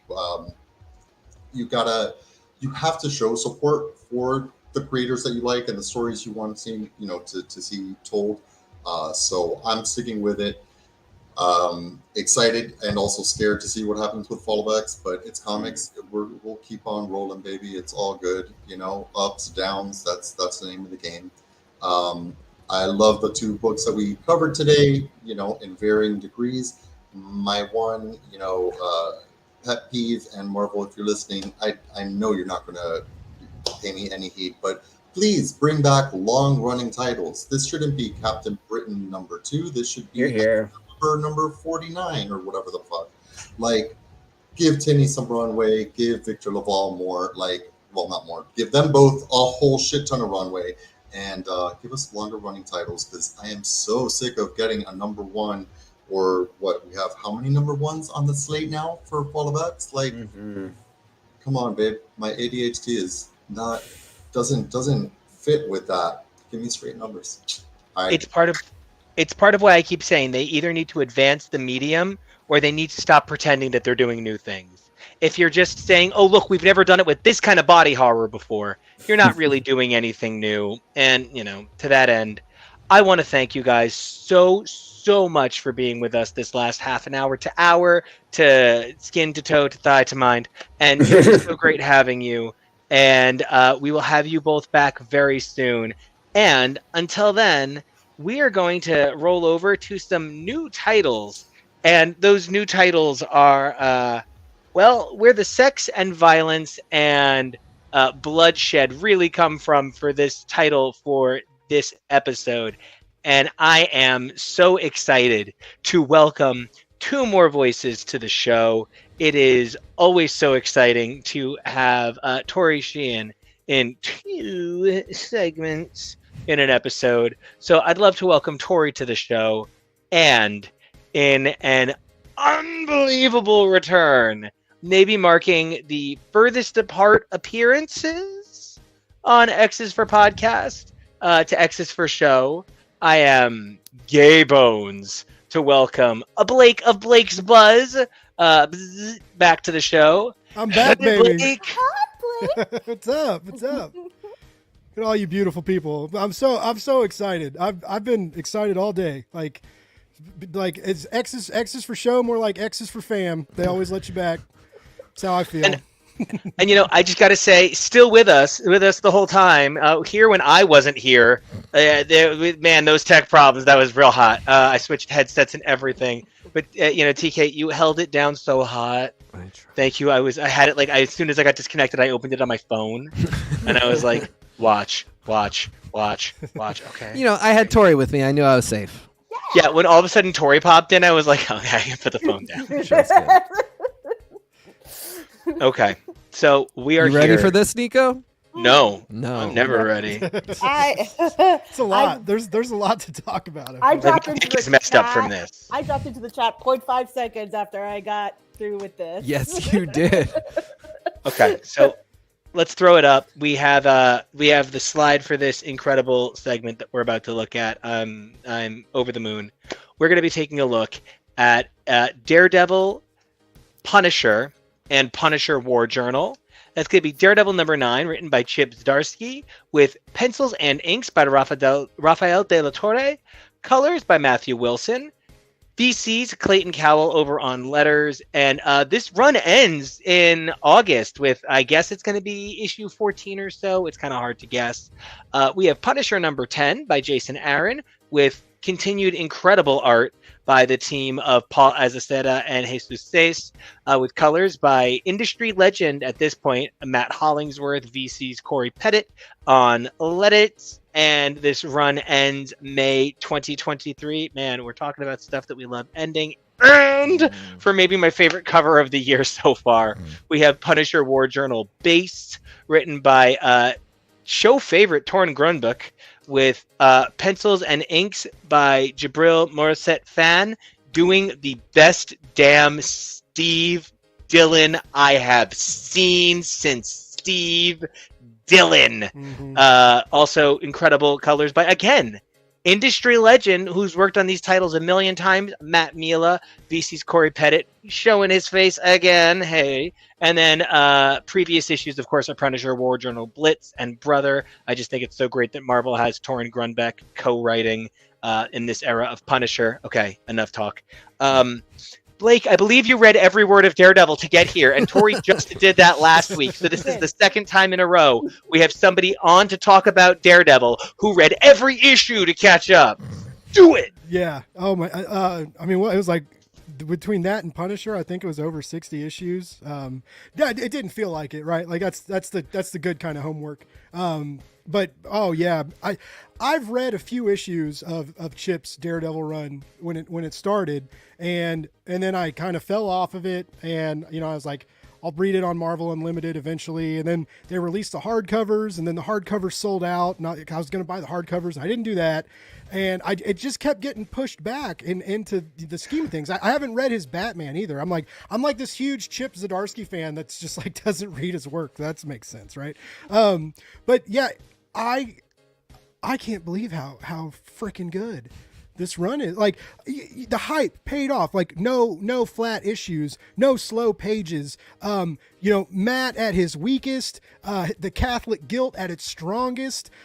Even when it gets a little unnerving and a little aggravating, and you want to like grab Matt by the shoulders and just be like, "Wake up, you silly blind bastard!"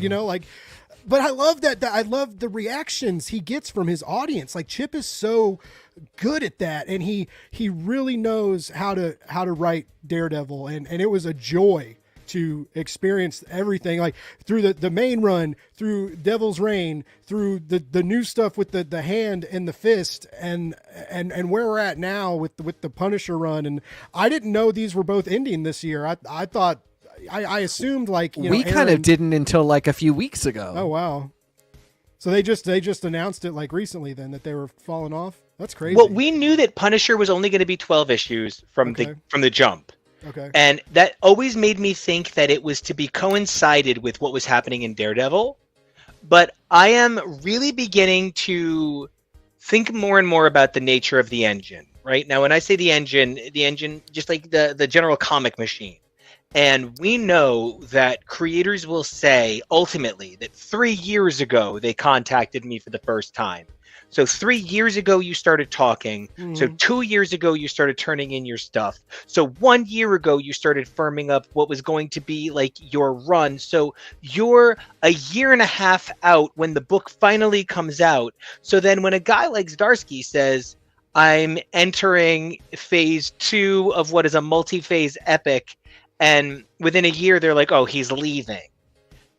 It really makes you wonder the nature of how these things come together, because I've always accepted that Punisher ending within a year meant that Daredevil would be ending soon after. But I guess it feels very on top of itself in an era where you would think they would want good energy going.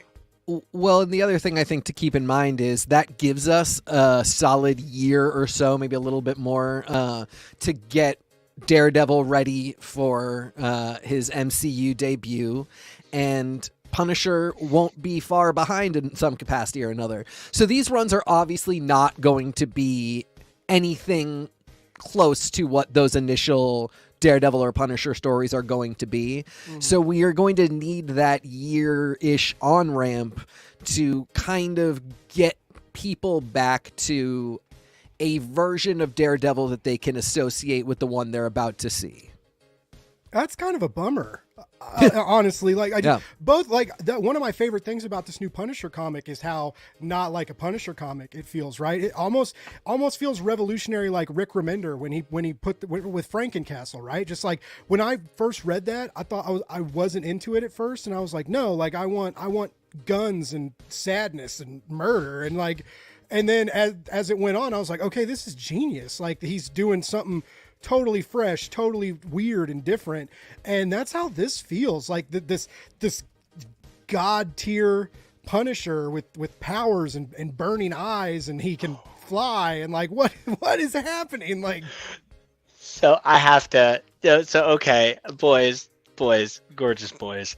I'm surrounded by two very handsome men who are going to enjoy this moment with me. I'm talking with the most wonderful Tori, and I say to Tori, it's Tori, hi. And she says, real quick though, Punisher's human? It was because like I'm watching him get shot, I'm watching him take a bunch of the spinny bladey things, and I'm just like, is he like, what's he got? Like, this isn't just like, oh, it's hitting all of his like protective armor, like it's in his biceps, it's in his cheek, and I'm just like, so, like, what's the deal with this guy? Like, he's got a thing. And then I was like, oh, maybe, like, the hand has made him impenetrable, blah, blah, blah, blah, blah. And Nico's like, nah, he's human. And I'm like, no. Frank Castle. Unacceptable. If Photon is now secretly a mutant, then Frank Castle is secretly a mutant. And I was saying to Nico that it's a little bit like how there's a little bit of arsenic inside of apple seeds. And you can eat your apple whole and, like, whatever. You're weird if you do that. But it's not going to kill you. It'll just stay in your system, and if you eat enough of them, you'll die. So I think that the mutant gene is a little thing that grows and grows and grows, and then all of a sudden you're a phoenix, Harry. I really like that theory. God, this is what I'm talking about, Tori. Like that's a whole run in and of itself. A writer would come in and be like, I'm establishing a new protocol where it turns out that, the X gene is epigenetic in some ways, and for some people it just expresses minorly over time but builds up. That's a game-changing run, and you do this every time. That was the exact same thing that I said to Nico afterwards when he was like, I'll back you up if you talk about this. I was like, TK's going to start thinking I'm the mutant. Yep. You are the mutant with the power to just nail it with the mutants. Yeah. Tori saves.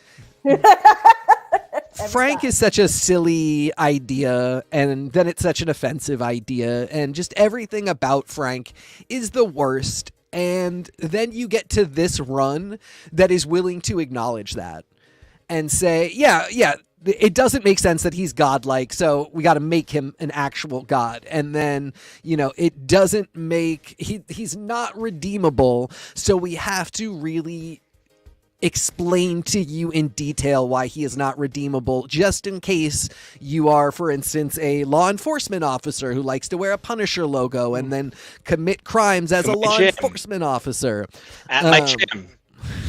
And not re-rack the weights at my gym. How did did you guys, and like Blake, you in particular, because you read these as fast as I did, how did you feel about the fact that like the mental gymnastics that Frank has to go through to allow him to work with the ninjas, but like that there are still lines within it where he's like, oh no, you murdered their families, now you have to die. Like, what, how did you, like, does that work with what you know of Punisher? Because this is my first Punisher, like, Yeah. to be honest. Well, it does, because he walks that line of being irredeemable and having like heroic qualities, right?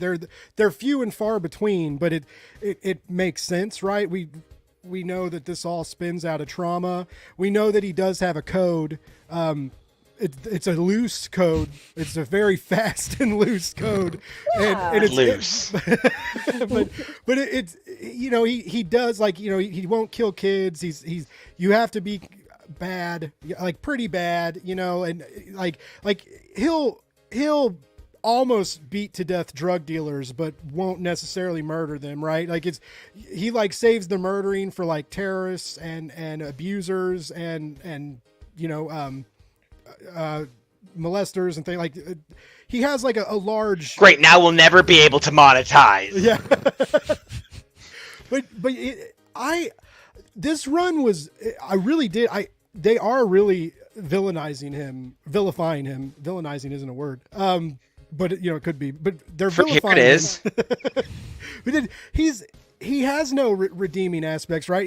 He even has his wife back, right? And he's not treating his wife that great either. And then with War Journal, like, I don't want to like jump topics, but like, No, they're part and Maria's parcel. so hot. Oh man.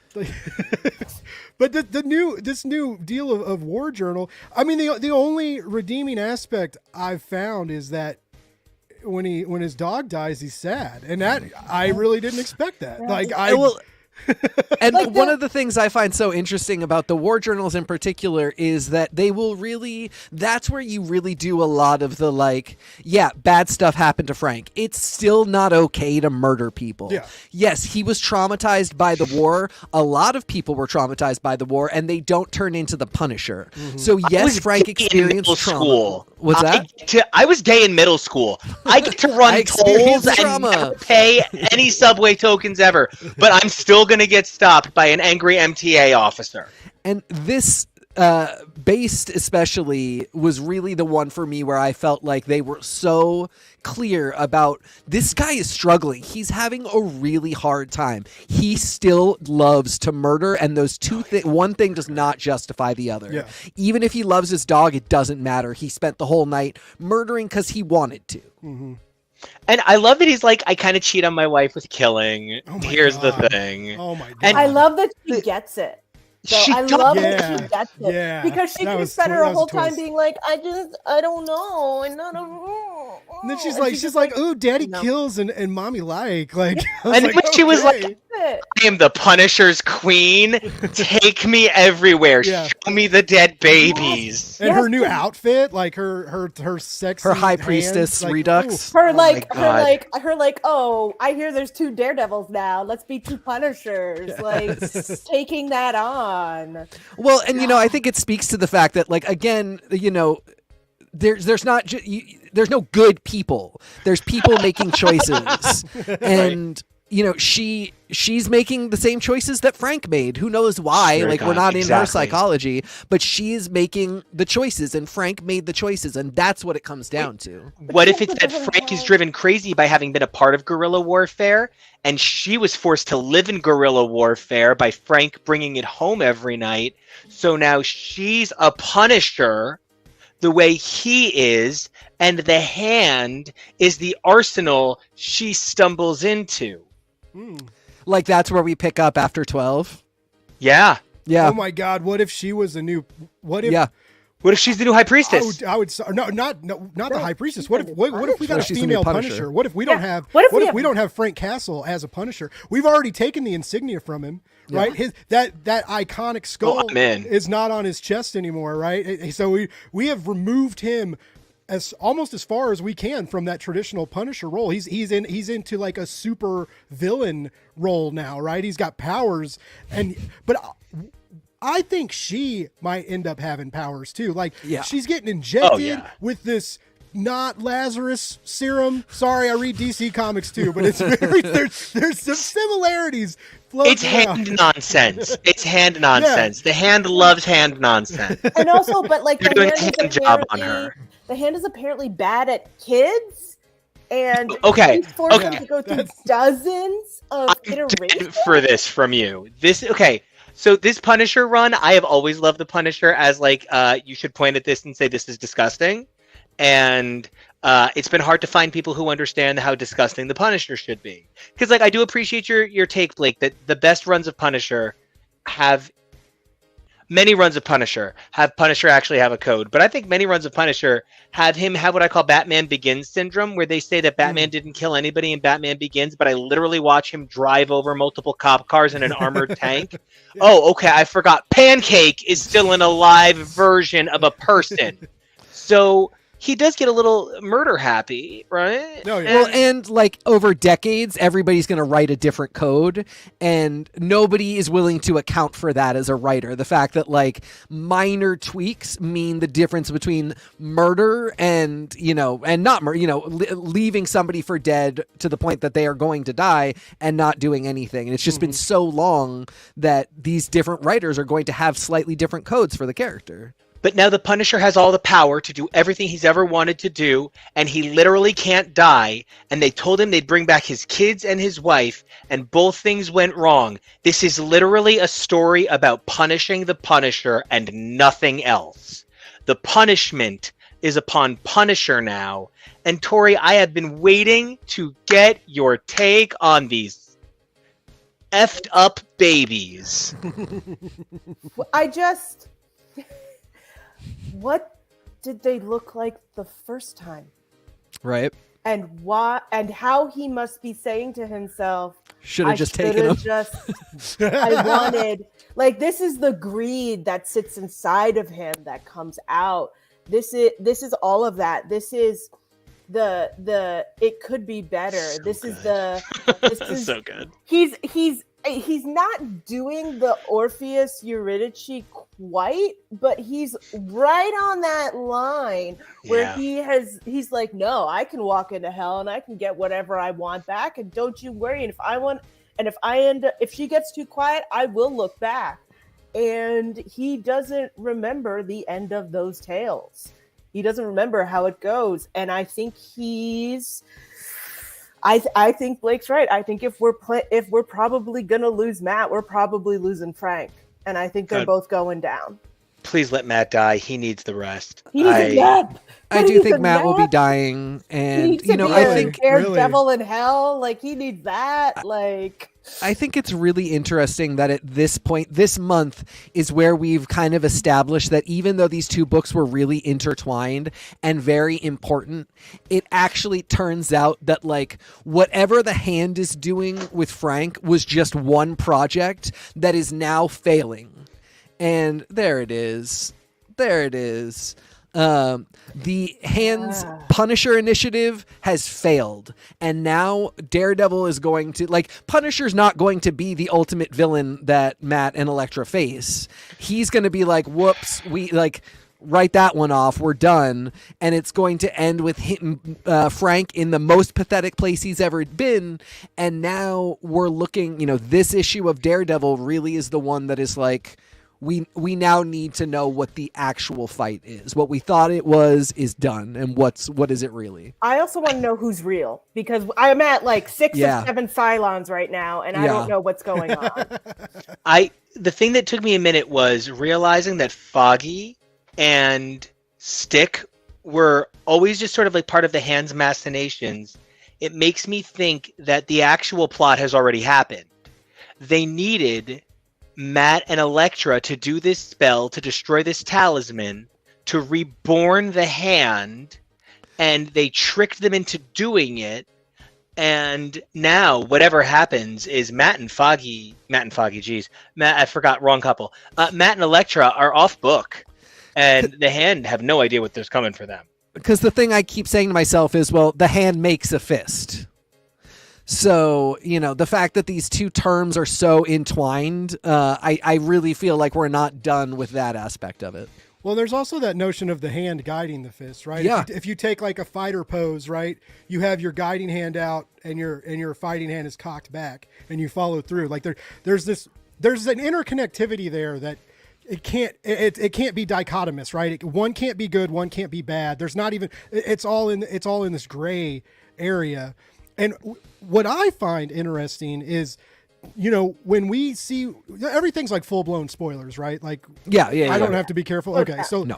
I struggle with this on my show because I try really hard not to spoil anything, and everybody's like, and I'm like, I'm sorry, I talk too much, but when Foggy and Stick die, Stick, I don't really think anybody cared. It was like a good twist, right? But he's not Nobody's gonna miss him. Yeah, he's Right. He's like, Actually, I would say that Stick is he's like a big deal. If you're a DD person, that I wouldn't say that was.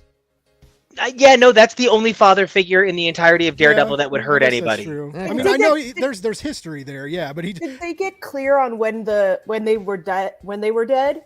Because how long has this been going on? The Stick, we don't description know. is enough that I believe you could pinpoint it with Foggy. yeah. It's beat in the Foggy to Zdarsky death, right? run. That's Okay. like Foggy never went to the hospital. He died. Okay. And Yeah. then Yeah. his hand, his fake handness, His was in the doppelganger. hospital. Yeah, his doppelganger.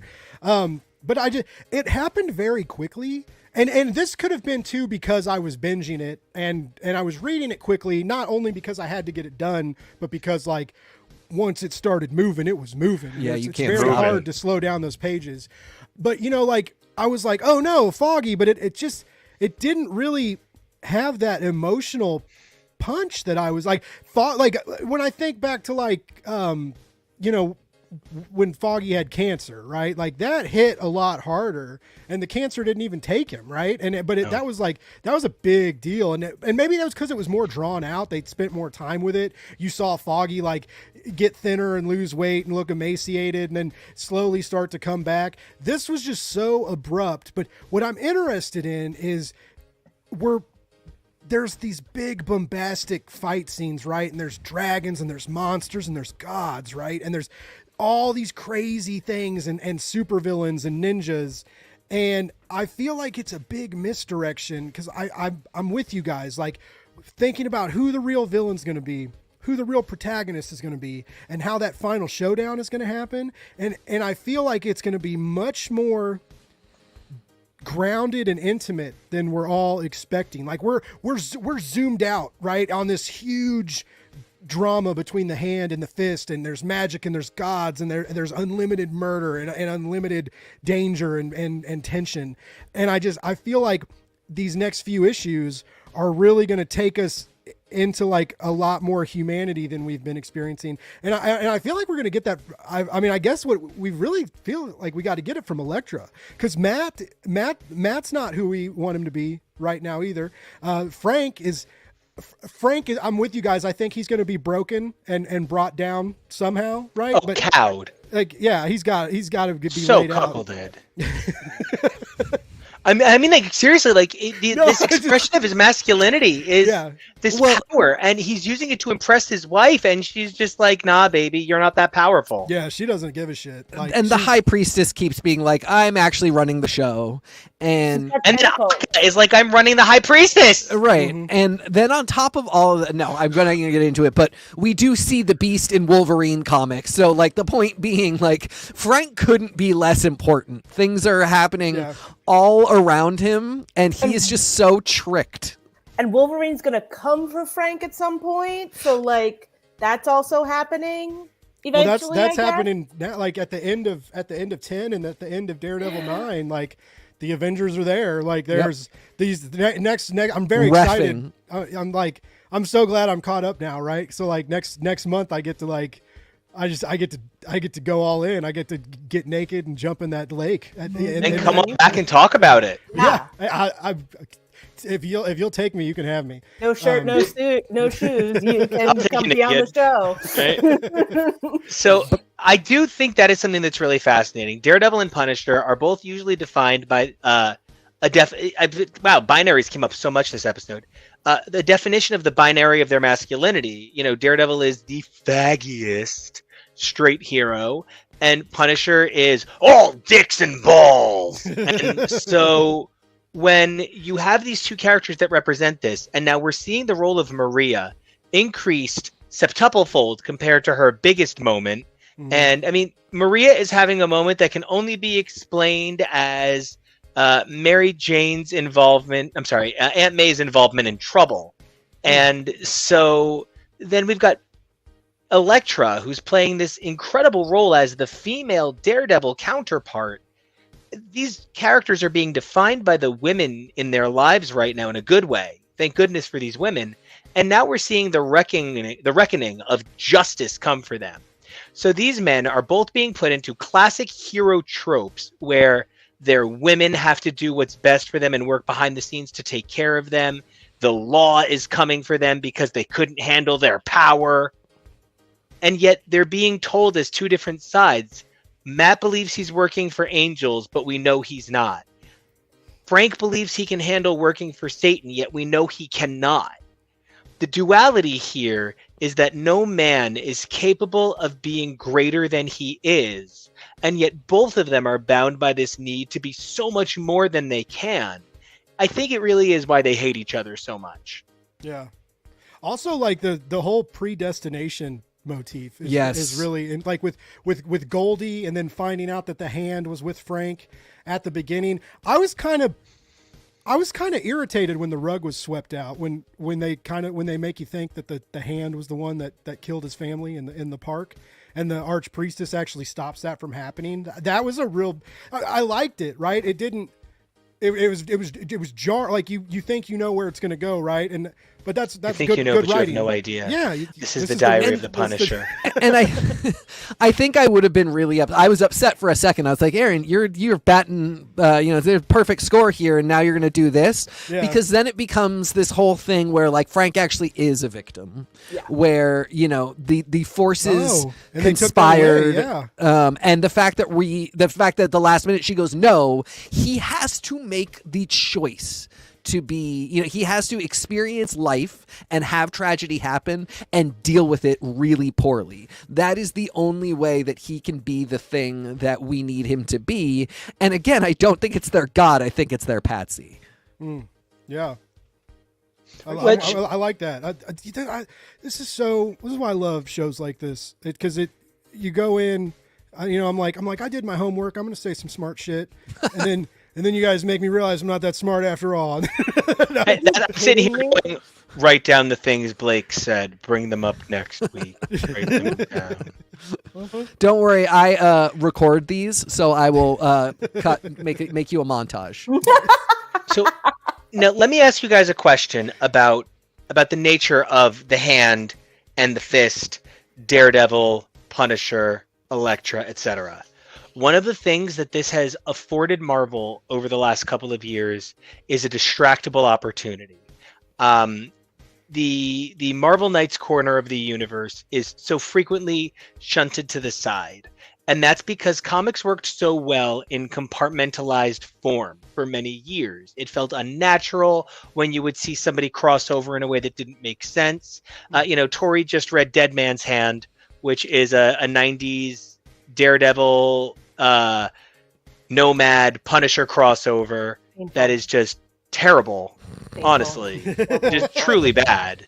And it for a million reasons, and none of the least of which is none of those people should have been in the same crossover. It was just a publishing decision, and we're entering a world where the goal is kind of like an omniversal metaverse for Disney to use, where anybody can be in anything and anybody can be reconnected in any way. Producer Kevo is sitting in a Daredevil Spider-Man t-shirt right now, which for how many years did they pretend that Daredevil and Spider-Man weren't BFF?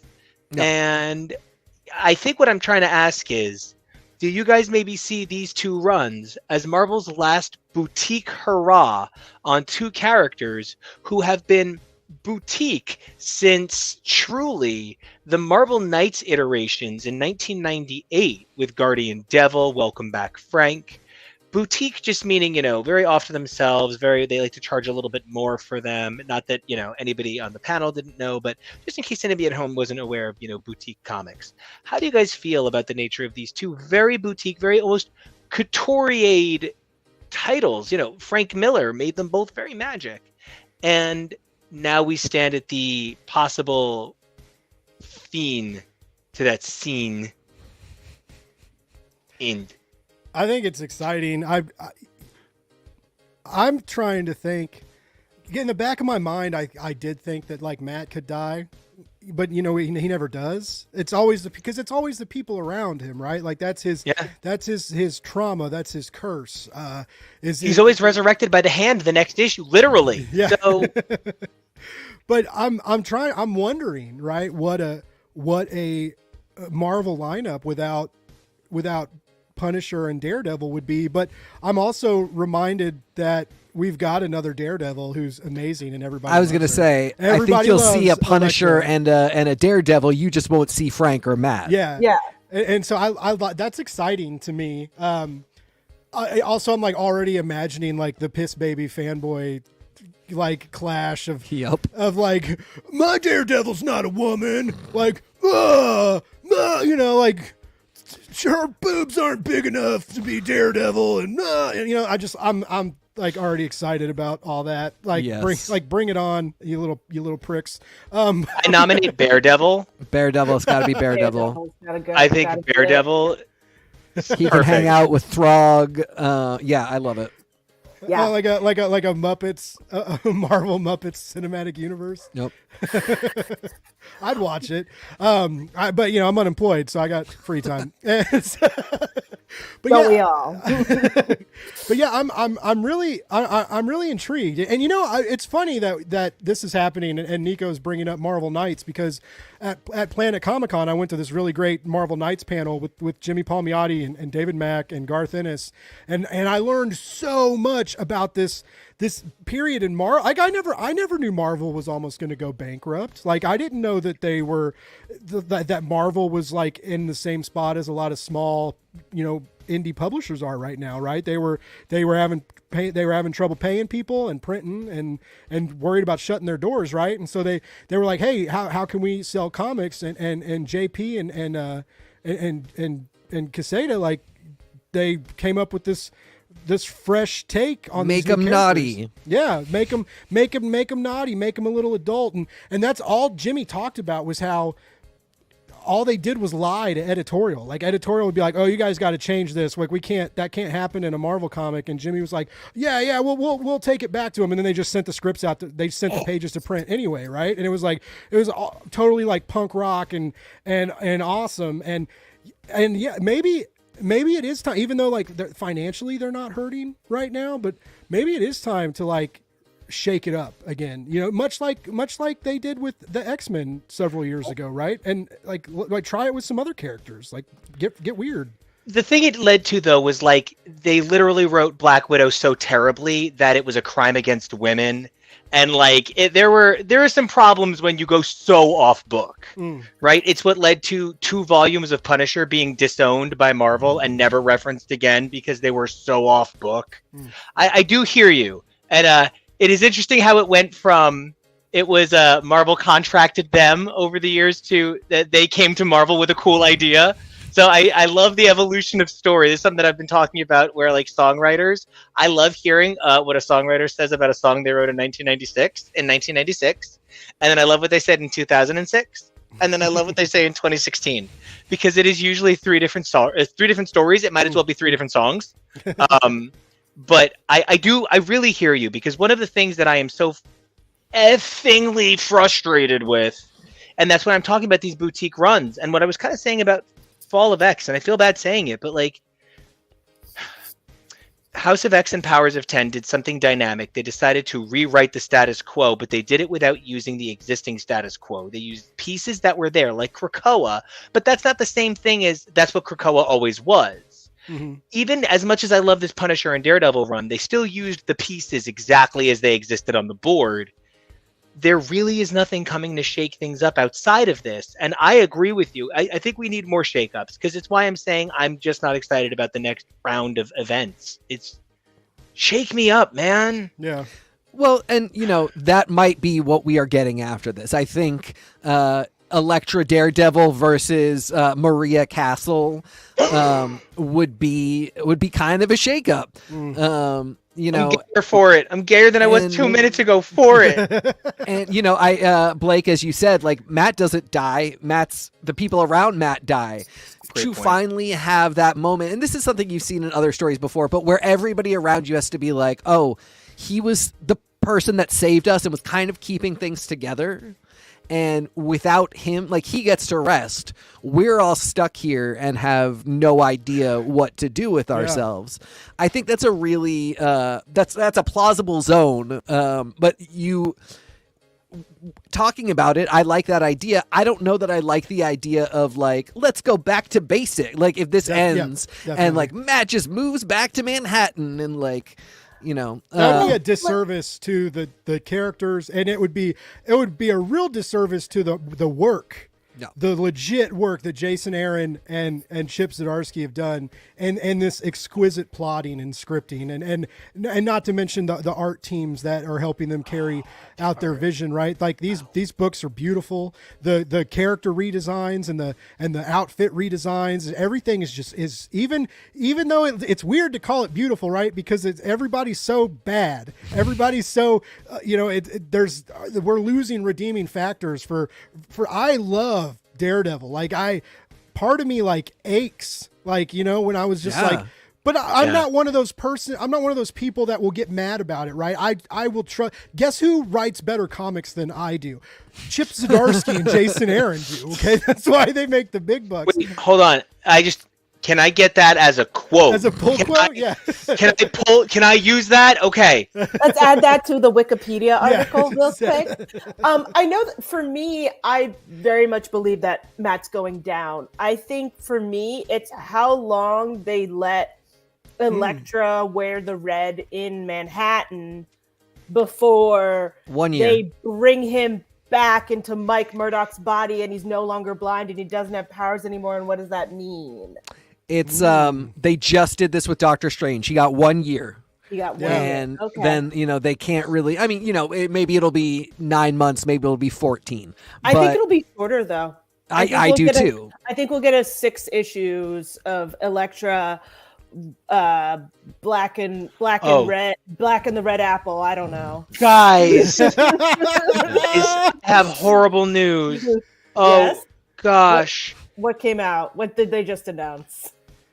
Daredevil Echo finishes after the Zdarsky run. Oh, I forgot about that. I knew about that. Yeah. So then Daredevil continues to run after the Zdarsky run in Daredevil Echo. Not necessarily, though. I can, right? Because he keeps physically Daredevil on the cover. He keeps going back to Manhattan, and we don't know when she has lost the Phoenix. So it can be before we get the final battle. I mean, he's clean shaven talking to the Punisher when he's supposed to be full of beard in his island. Like, he's got. I don't believe that it's chronologically after the Zdarsky run. I think it is possible that it's not, for sure. I am concerned that it is chronologically after the Zdarsky run in an effort to, let's use our favorite term in the entire world. I believe it is a moment of MC unification. Yeah, I mean that does feel very plausible. It's going to happen one way or the other. It's just when. Oh, maybe this is him being born again. Well, and they're saying that it's got hints of Mayor Fisk and Guardian Devil. So it's the Marvel Knights run and the Charles Soule run, which I don't like, actually. Like, I don't like the Charles Soule run. I love Mayor Fisk, so it's kind of like... I don't love the villain. I think the villain in the Charles Soule run is just, like, undefeatable in a way that's just not compelling. Don't give me a tiny Galactus, but... Do you think the real villains we're dealing with is that brother and sister? rich. Oh, the Strom The ones? Strom I ones. think they are financial Doctor Dooms. I Like think they gotta come back in Yeah. some kind of big way. They just I think they're they did just come back, and Yeah. I think they are coming. Do you read any X books right now, and do you want to be spoiled on X books? I'm so behind, you could spoil them, and I won't even know what you're talking Oh, about. God bless you. So- I have not read an X book, and not because I fell off. I financially fell off, and because I quit doing this show just because I got busy and then stuff. But yeah, and X books takes a mortgage. Yeah, Yeah. it really does, and it's even worse. I feel like there's even more now. But Well, there's definitely gonna be. the first Hellfire Gala is when I left. I fell off, and then I was gonna start buying the hardcovers and stuff, and then the freaking hardcovers sold out. Man, give me a break, Marvel. I try real hard to buy your hardcovers, and you make it so hard. So hard. Like, gosh. Anyway, sorry. Yeah. So, spoiler alert, you're fine. So you're familiar with X-Force because X-Force was already out. Yeah. In the pages of X-Force just last month, I thought it was X-Men. I thought it was X-Men. It was X-Men. That's right, but it's they're talking to Sage, so that's why I thought X-Force. Yeah. It's in the pages of X-Men, but they show up to talk to Sage. Wilson and Mary show up. Mary shows up to claim her citizenship. For Cohen citizenship. And Wilson is very... Yeah, Wilson. Yeah, because we established with previous characters that, Kyle, who is human, Kyle Jinadu, who is North Star's human husband, can live on Krakoa because North Star lives on Krakoa. So there is precedent. Getting like the green Frank. card. They got Yeah. the green card. He's got the green card. So and this is the other thing, who knows what's going to happen with Daredevil? We're starting to see Daredevil characters get bigger than the Daredevil title. And I think the Stromwinds battling it out with Fisk on a financial scale that might include people like Emma Frost, that might include people like Warren Worthington. I think that is a real avenue going forward that will... I don't even think it's going to be the top avenue. The That's just for Stromwinds, I think, are dollar going to be signs. around for a long time. Okay. I actually think that they're going to come to an end quicker than we think because they released the covers for the next few Daredevils, and it looks like he's going back to New York. And if he ends up back in New York, that's Stromwinds, and I think that might actually end up be when we get Wilson and Mary back because there's no way they're gone from this. I don't think so. I think one thing that needs to be said about Zdarsky okay. Nico Rewind feature. Blah, blah, blah. Okay, so in 1996, when Neil Gaiman left Sandman, everybody said, okay, but I'm going to do my Sandman. I'm going to have my rock star moment. And they're And- still doing that today. Yeah. And sometimes you see really beautiful rock star moments and they change everything. And then sometimes you see a rock star moment that does nothing. And I'm not coming for anybody in particular at all. But my bigger concern is Chip Zdarsky is never, in my experience as a reader, been concerned with the rock star moment. He's concerned with the orchestra. So he's so about leaving the pieces for other people to run with. I would not be shocked if he did leave Matt alive, like Bendis does at the end of Bendis's run, like Brubaker does at the end of Brubaker's run, like Diggle did at the end of Diggle's run, like Wade did at the end of Wade's, and like Sewell did at the end of Sewell's. No one has ever killed Matt at the end of a run. And while I do think that it's important to note that Zdarsky's done a lot of firsts, he doesn't have to do every first. And he plays so well with other people's visions, it would not surprise me that he left everything in place for somebody to do their Daredevil. I love that we have such a solid accounting amongst all of us of really what the possibilities are, what pieces are on the board, and the really plausible ways it could all come together. Because one of two things: either we're gonna, get together in a few months and be like, "I can't believe we totally nailed it," or we will be like, for all the stuff that we talked about, they had a third option that was nothing that any of us could even think. Yeah. Yeah, like the little girl Electra saves is going to be like the new Frank Castle somehow, right? Like, Exactly. whoa, what? Like, what if Akka It really does become like my whole thing was okay. This is so stupid, but they announced that we were going to get Lady Bullseye, and recently Elektra had been revealed to be a Skrull, but we hadn't gotten real Elektra back, and I thought they were going to reveal that Elektra was Lady Bullseye, and when they didn't, it just made Lady Bullseye infinitely inferior to my vision of her as a brainwashed hand ninja Elektra, and I've come to be fine with her. She did a fine job with the role. But I really wonder about the role of Akka, who is one of the best characters to come out of all of this. The High Priestess, who is one of the best characters to come out of all of this. The unbelievable team that Matt assembled. That crew of second, third, fourth, and forgettable That's a superhero stringers. team. That's a book right there. That's Yeah. an unstoppably readable, unlimited comic. I wouldn't call them Thunderbolts, but they're Thunderbolts. Yeah. Yes. And so for me, I don't know. I've never liked. Okay, my Daredevil run, Matt Nathanson one time said everything you say sounds like gospel. And like if one thing was my Daredevil gospel, if one thing was anytime I open it, that looks like my Daredevil. It's weighed with an unbelievably close second place by Miller. And then that third place that's so close, it's uncomfortable. Like you can barely split the pages, right? Anybody who's ever done anything in printing, it's like I'm doing 12-page print size where it's like so thin. Tori, do you remember when we were doing it's when we were doing all the print and we were doing Tori and I printed our books. It was beautiful. It was horrible. So she has both editions, so she knows the difference in the page thicknesses. It's incredible. But yeah, I feel like the really big thing that we're heading toward is it's just dynamic change, and I'm so excited. I don't know, guys. This is the best time to be a Daredevil fan.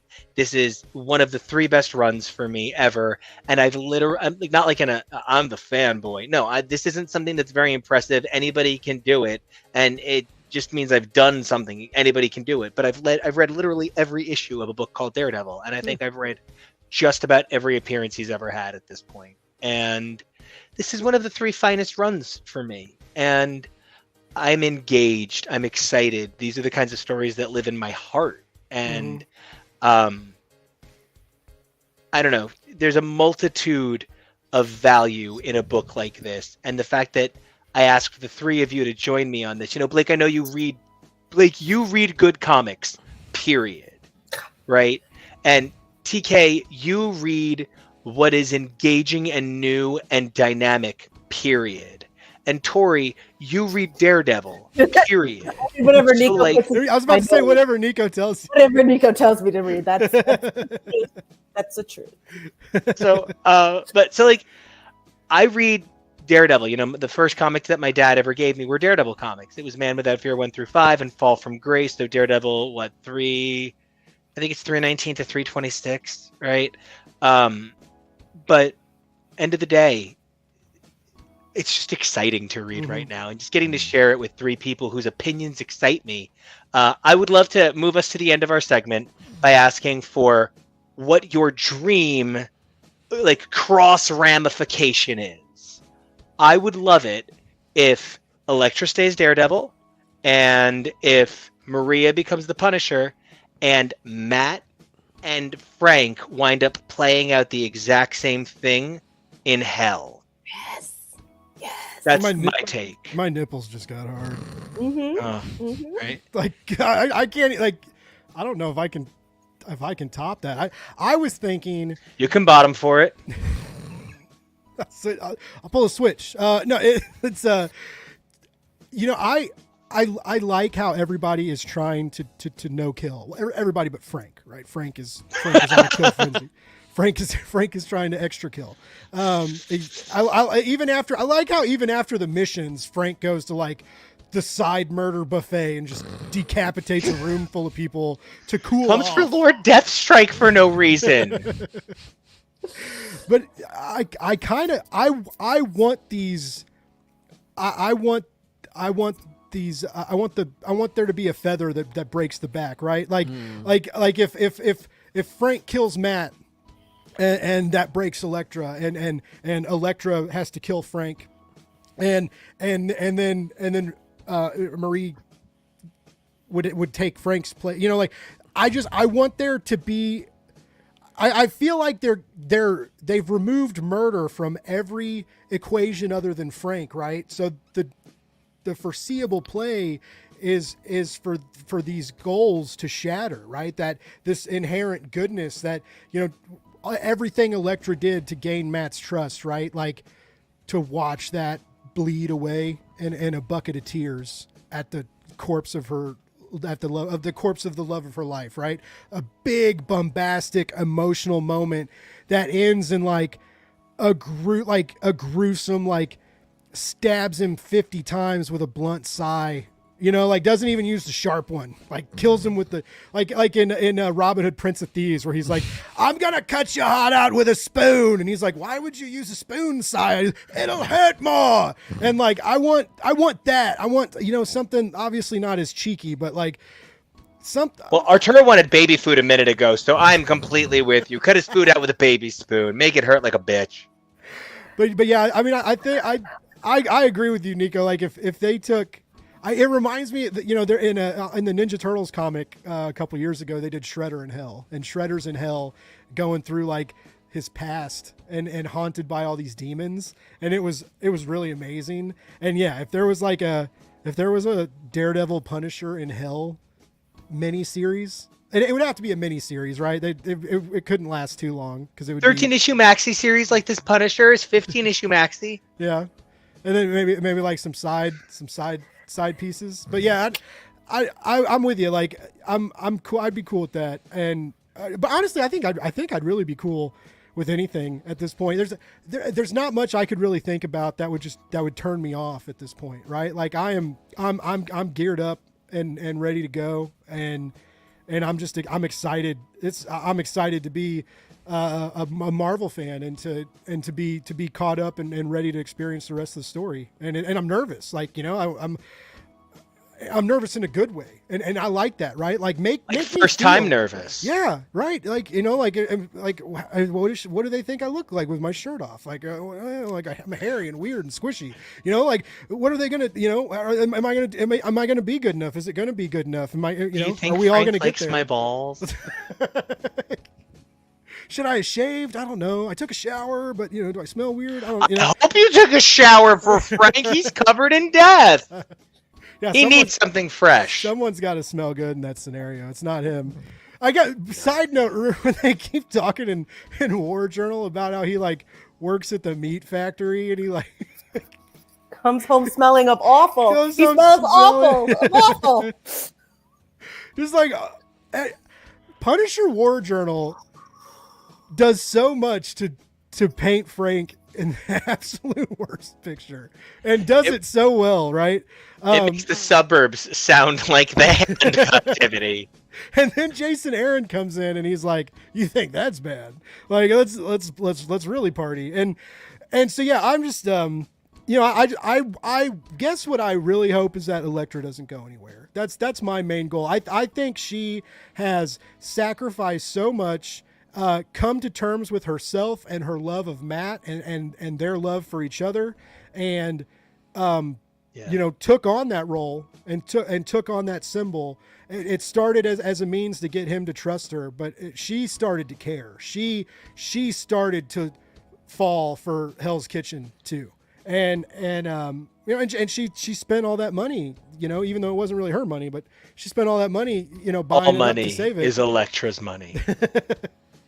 But yeah, so I guess I want her to get the payoff that she deserves, because I feel like in this run, as much as I love Matt, as much as I love what Chip has done to Matt and for Matt, I feel like Elektra is the one who has really utilized her page time to become someone new and impressive. And she's not just an assassin anymore, right? She's something else. She's a superhero, and I want her to get the payoff she deserves. Speaking of women who have gone from assassin to superhero and get paid off, Tori, I wish. I got paid. Segue of the year right there. I got paid.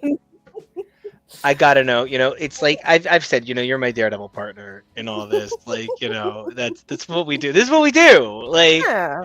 and so this has been just such a flippin' exciting ride from side to side, and whether it's bladed or dangle hoppered, and I've loved every minute of this, whether it's here or on the Billy Club, which is relaunching for season 2 soon with a new angle, doing things by year. You might see guys like Down There's Blake. Of course, you're going to see producer Kevo, the incredible TK, and you might even, I think we've talked about Tim Burnham coming back, because my Daredevil nerd boner for him is actually awkward and embarrassing.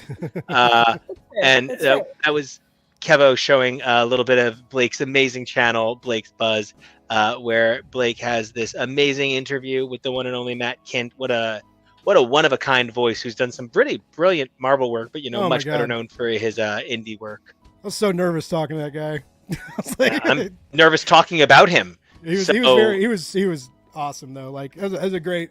I don't care if anybody. Of course, I want people to listen to that, but I don't really care if anybody listens to that or not. Like just to get to talk to him for an hour and a half and joke around and laugh and talk about comics, and it was cool. And then he said he wanted to come back, and I was like, oh, I was like, shut your mouth, Matt Kent. No, you don't. Shut your stupid mouth. Shut your stupid hairy mouth. I didn't tell him that, but well, I know that Tori neither has a hairy mouth nor should she shut it. Never. So let's Tori save me. Tori. I've given a lot of I've given a lot of thoughts about the thing. Yes, I've been like, Matt's gonna die. I've been like, Elektra's gonna take over. I've been like, I want to see Matt in charge of Hell. I want to like we're talking about Punisher and the Punisher's wife taking over, et cetera, et cetera. I'm gonna put the Punisher stuff to the side for now because I don't know enough about them. I barely know enough about Daredevil. I don't know her. 1, Matt is dead until we bring him back in Mike Murdock's body. 2, him and Elektra, this husband-wife thing has to be more than just this husband-wife thing. I think there's going to be some kind of connection that's going to go beyond death, etc. 3, I think that the hand or the fist or whatever it ends up being does not, they can't shut it all down, but they will take orders from whoever's in charge. And that's how we end up with Elektra and the hand in Hell's Kitchen, keeping it safe with a bunch of ninjas helping little old ladies cross the street, and a bunch of ninjas teaching, 8-Ball how to skateboard towards Darla, and all of the good stuff. And then they fight bad guys because Elektra at night finally gets to go to sleep to see her husband in Hell. And Karen Page comes back from the dead. Until something, Matt comes back in Mike Murdock's body, probably like bringing a bunch of other people with him, TBH, and then maybe Foggy. And then he comes over and he's like, you let ninjas into my kitchen. And then they have a fight. Like, honey, I'm home. You've got some splaining to do. I am so excited about this dream where just like people show up with hankles to cut all of your food for you. And I like community service ninjas. Yeah, community service ninjas. And Elektra and Matt are like banging at night and seeing each other. And she's like, honey, how was your day? And he's like, it doesn't matter. I'm in hell. And she's like, that sucks. Kiss time. Me. Yeah. What about you, TK? What you got? TK, we have done so many incredible examinations, and it has been like, I don't know, it's been special being the stick to your Daredevil, and the Aka to your Elektra. I think it's that one. Never fails to be on a podcast with Nico and have him talk about his stick. Always. Always. No, I'll tell you what. He's been toning it down so much. Nico, you don't even know. You are the Elektra to my Mary is what it is. You got me out of the broke me out of the prison. I wasn't that awesome though. So when she like woke up in the church, fucking heck yeah. Yeah. For me, I think I'm going to do the work that we have needed to see done for a while. We are going to kill Matt. Matt is going to go to Hell, where he's going to meet a spirit of vengeance. You know where I'm going with this, Nico. Dark Devil is the place to be. Yeah, we're gonna be using Matt's time. I want to put Hell, Limbo, the Beast, Spirits of Vengeance. I want to get that all in the mix for Matt. I want to pull together all of those things, reestablish the rules, and we're gonna come out with Dark. Matt will be Dark Devil. I don't know how we're gonna get it into Riley Tyne. We'll get there later. Matt will incorporate Back on Earth as Dark Devil. I don't And care then if it shows up in Electra Time gets to be Daily. Ghost Rider? Yeah. Oh God. Then does Electra get to be a Ghost Rider? Oh, that would be the follow-up arc. You know, that Okay. would be like Kevin's the best. yeah. I had to guys pull have it out that of my plan? trash. Is it Dark Devil or is it just Nightcrawler who's like, oh no, they need a Daredevil for a hot second? No, this one is That's the definitely whole Dark thing. Devil. This is Dark Devil. I know. He is the best. Did you guys have this planned, or did Kevo just make that? Like, No, Kevin's Kevin's the just best. really He good just at did it. it on the spot as we were talking. It's actually an old one from a previous podcast, and I realized it would still be in my trash. So I was like, "Oh my god, I gotta get it!" That's Amazing. amazing. So I'm not That's going to tell you amazing. you need to empty out your trash, but you need to empty out your trash. It's just for Milanote, so it's fine. Okay, fair. It's the best app. Plug. Well, this has been an unbelievable 2 hours and 40 minutes. Wait, What a does blast. Kevo have thoughts? But I say, Kevo, what do you hope to see from Daredevil and Punisher since you're so deeply invested and super read up? I love everything y'all are pitching. I love seeing more Elektra, mostly because I know that guy all the way on the end is such a huge Elektra fan. I'm excited to see a female Daredevil in concept. I laughed out loud at Blake's comment of the way that a lot of people are going to react to it because it is unfortunately true. Yep. But I also say deal with it. And I don't know. I keep saying that I want a baby devil in some form. I don't know if it would be Matt and Elektra's. I don't know if it would be a long lost someone's kid coming back and being a youthful devil. But that's what I would love to see. Especially if Matt's gonna die. But I don't know. I don't know anything. I'm the least involved. I'm just a really good producer. Yeah, you are the You best. really are, dude.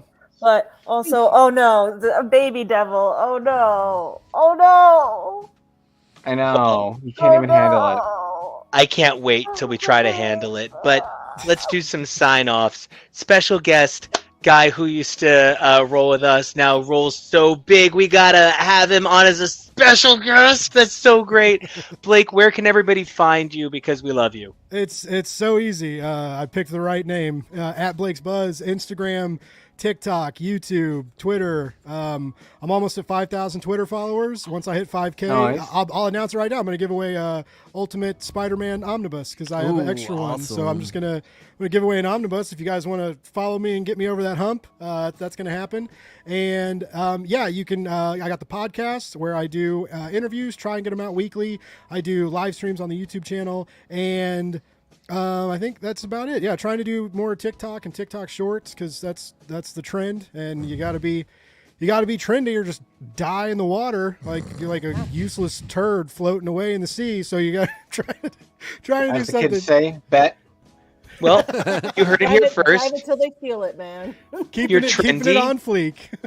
Or die. Great. Tori, where can everybody find you either being trendy or dead? I'm mostly dead over on Instagram and Twitter. Instagram is SM Tori, that's Tori with an I, and on Twitter it's Tori_Sheen. You can also find me on the Billy Club Pod on all of your socials with Nico and Kevo and maybe some other people coming up soon. We got so much going on coming up, doing the thing. And I'm right here with you probably weekly, talking about all kinds of things.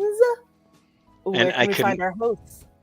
Oh, I couldn't love it more. I love being on this show with you. And you can find me all over the place at Nico Action. That's NICOACTION. And just one more time, I can't believe I get to say this. What the dipping Yeah, dip. baby. I've got a GLAD award. Man, one more time, thank you so much to Joe Glass and Matt Miner and Tyler over at Wave Blue World, and could not be more grateful. Just melting to pieces my entire world. Thank you. Hey Teak, where can we find you, Teak? You can find me all over the social media sphere at XNateXGrayX. And next to me a bunch. Always. Wait, hold on. I don't think we plugged bracketeering because I think we should. We have been, along with this guy over yeah. on the end. Kevo, you want to give your credits before or after some bracketeer talk? No, sure. I'll do mine. You can find me on the socials at Kev O'Reilly. That's KEVOREALLY. And I will lead us into the discussion of bracketeering, which is a super cool, fun new game and segment that Teak has introduced to the X's for Network and our brand. And it's a really cool thing that we do. We did a fun one yesterday where we mashed up a bunch of our favorite shows in a very nonsensical way, but it was a lot of fun, and it's always interesting to see what sort of results you get. You made us choose between Power Rangers and Sailor Moon. Oh wow! And I do it again. The best part, Pop that into the comments for us. the best part about bracketeering when we were coming up with it is we're talking about how it starts with two things that make sense to compare, but because it's just sort of generally thematic comparison, by the end it winds up being Modern Family versus Batman. The animated series. It was. You just kind of got to go with it. You And then go other from times there. it's like Jean Grey versus Storm, and it's a little on the nose.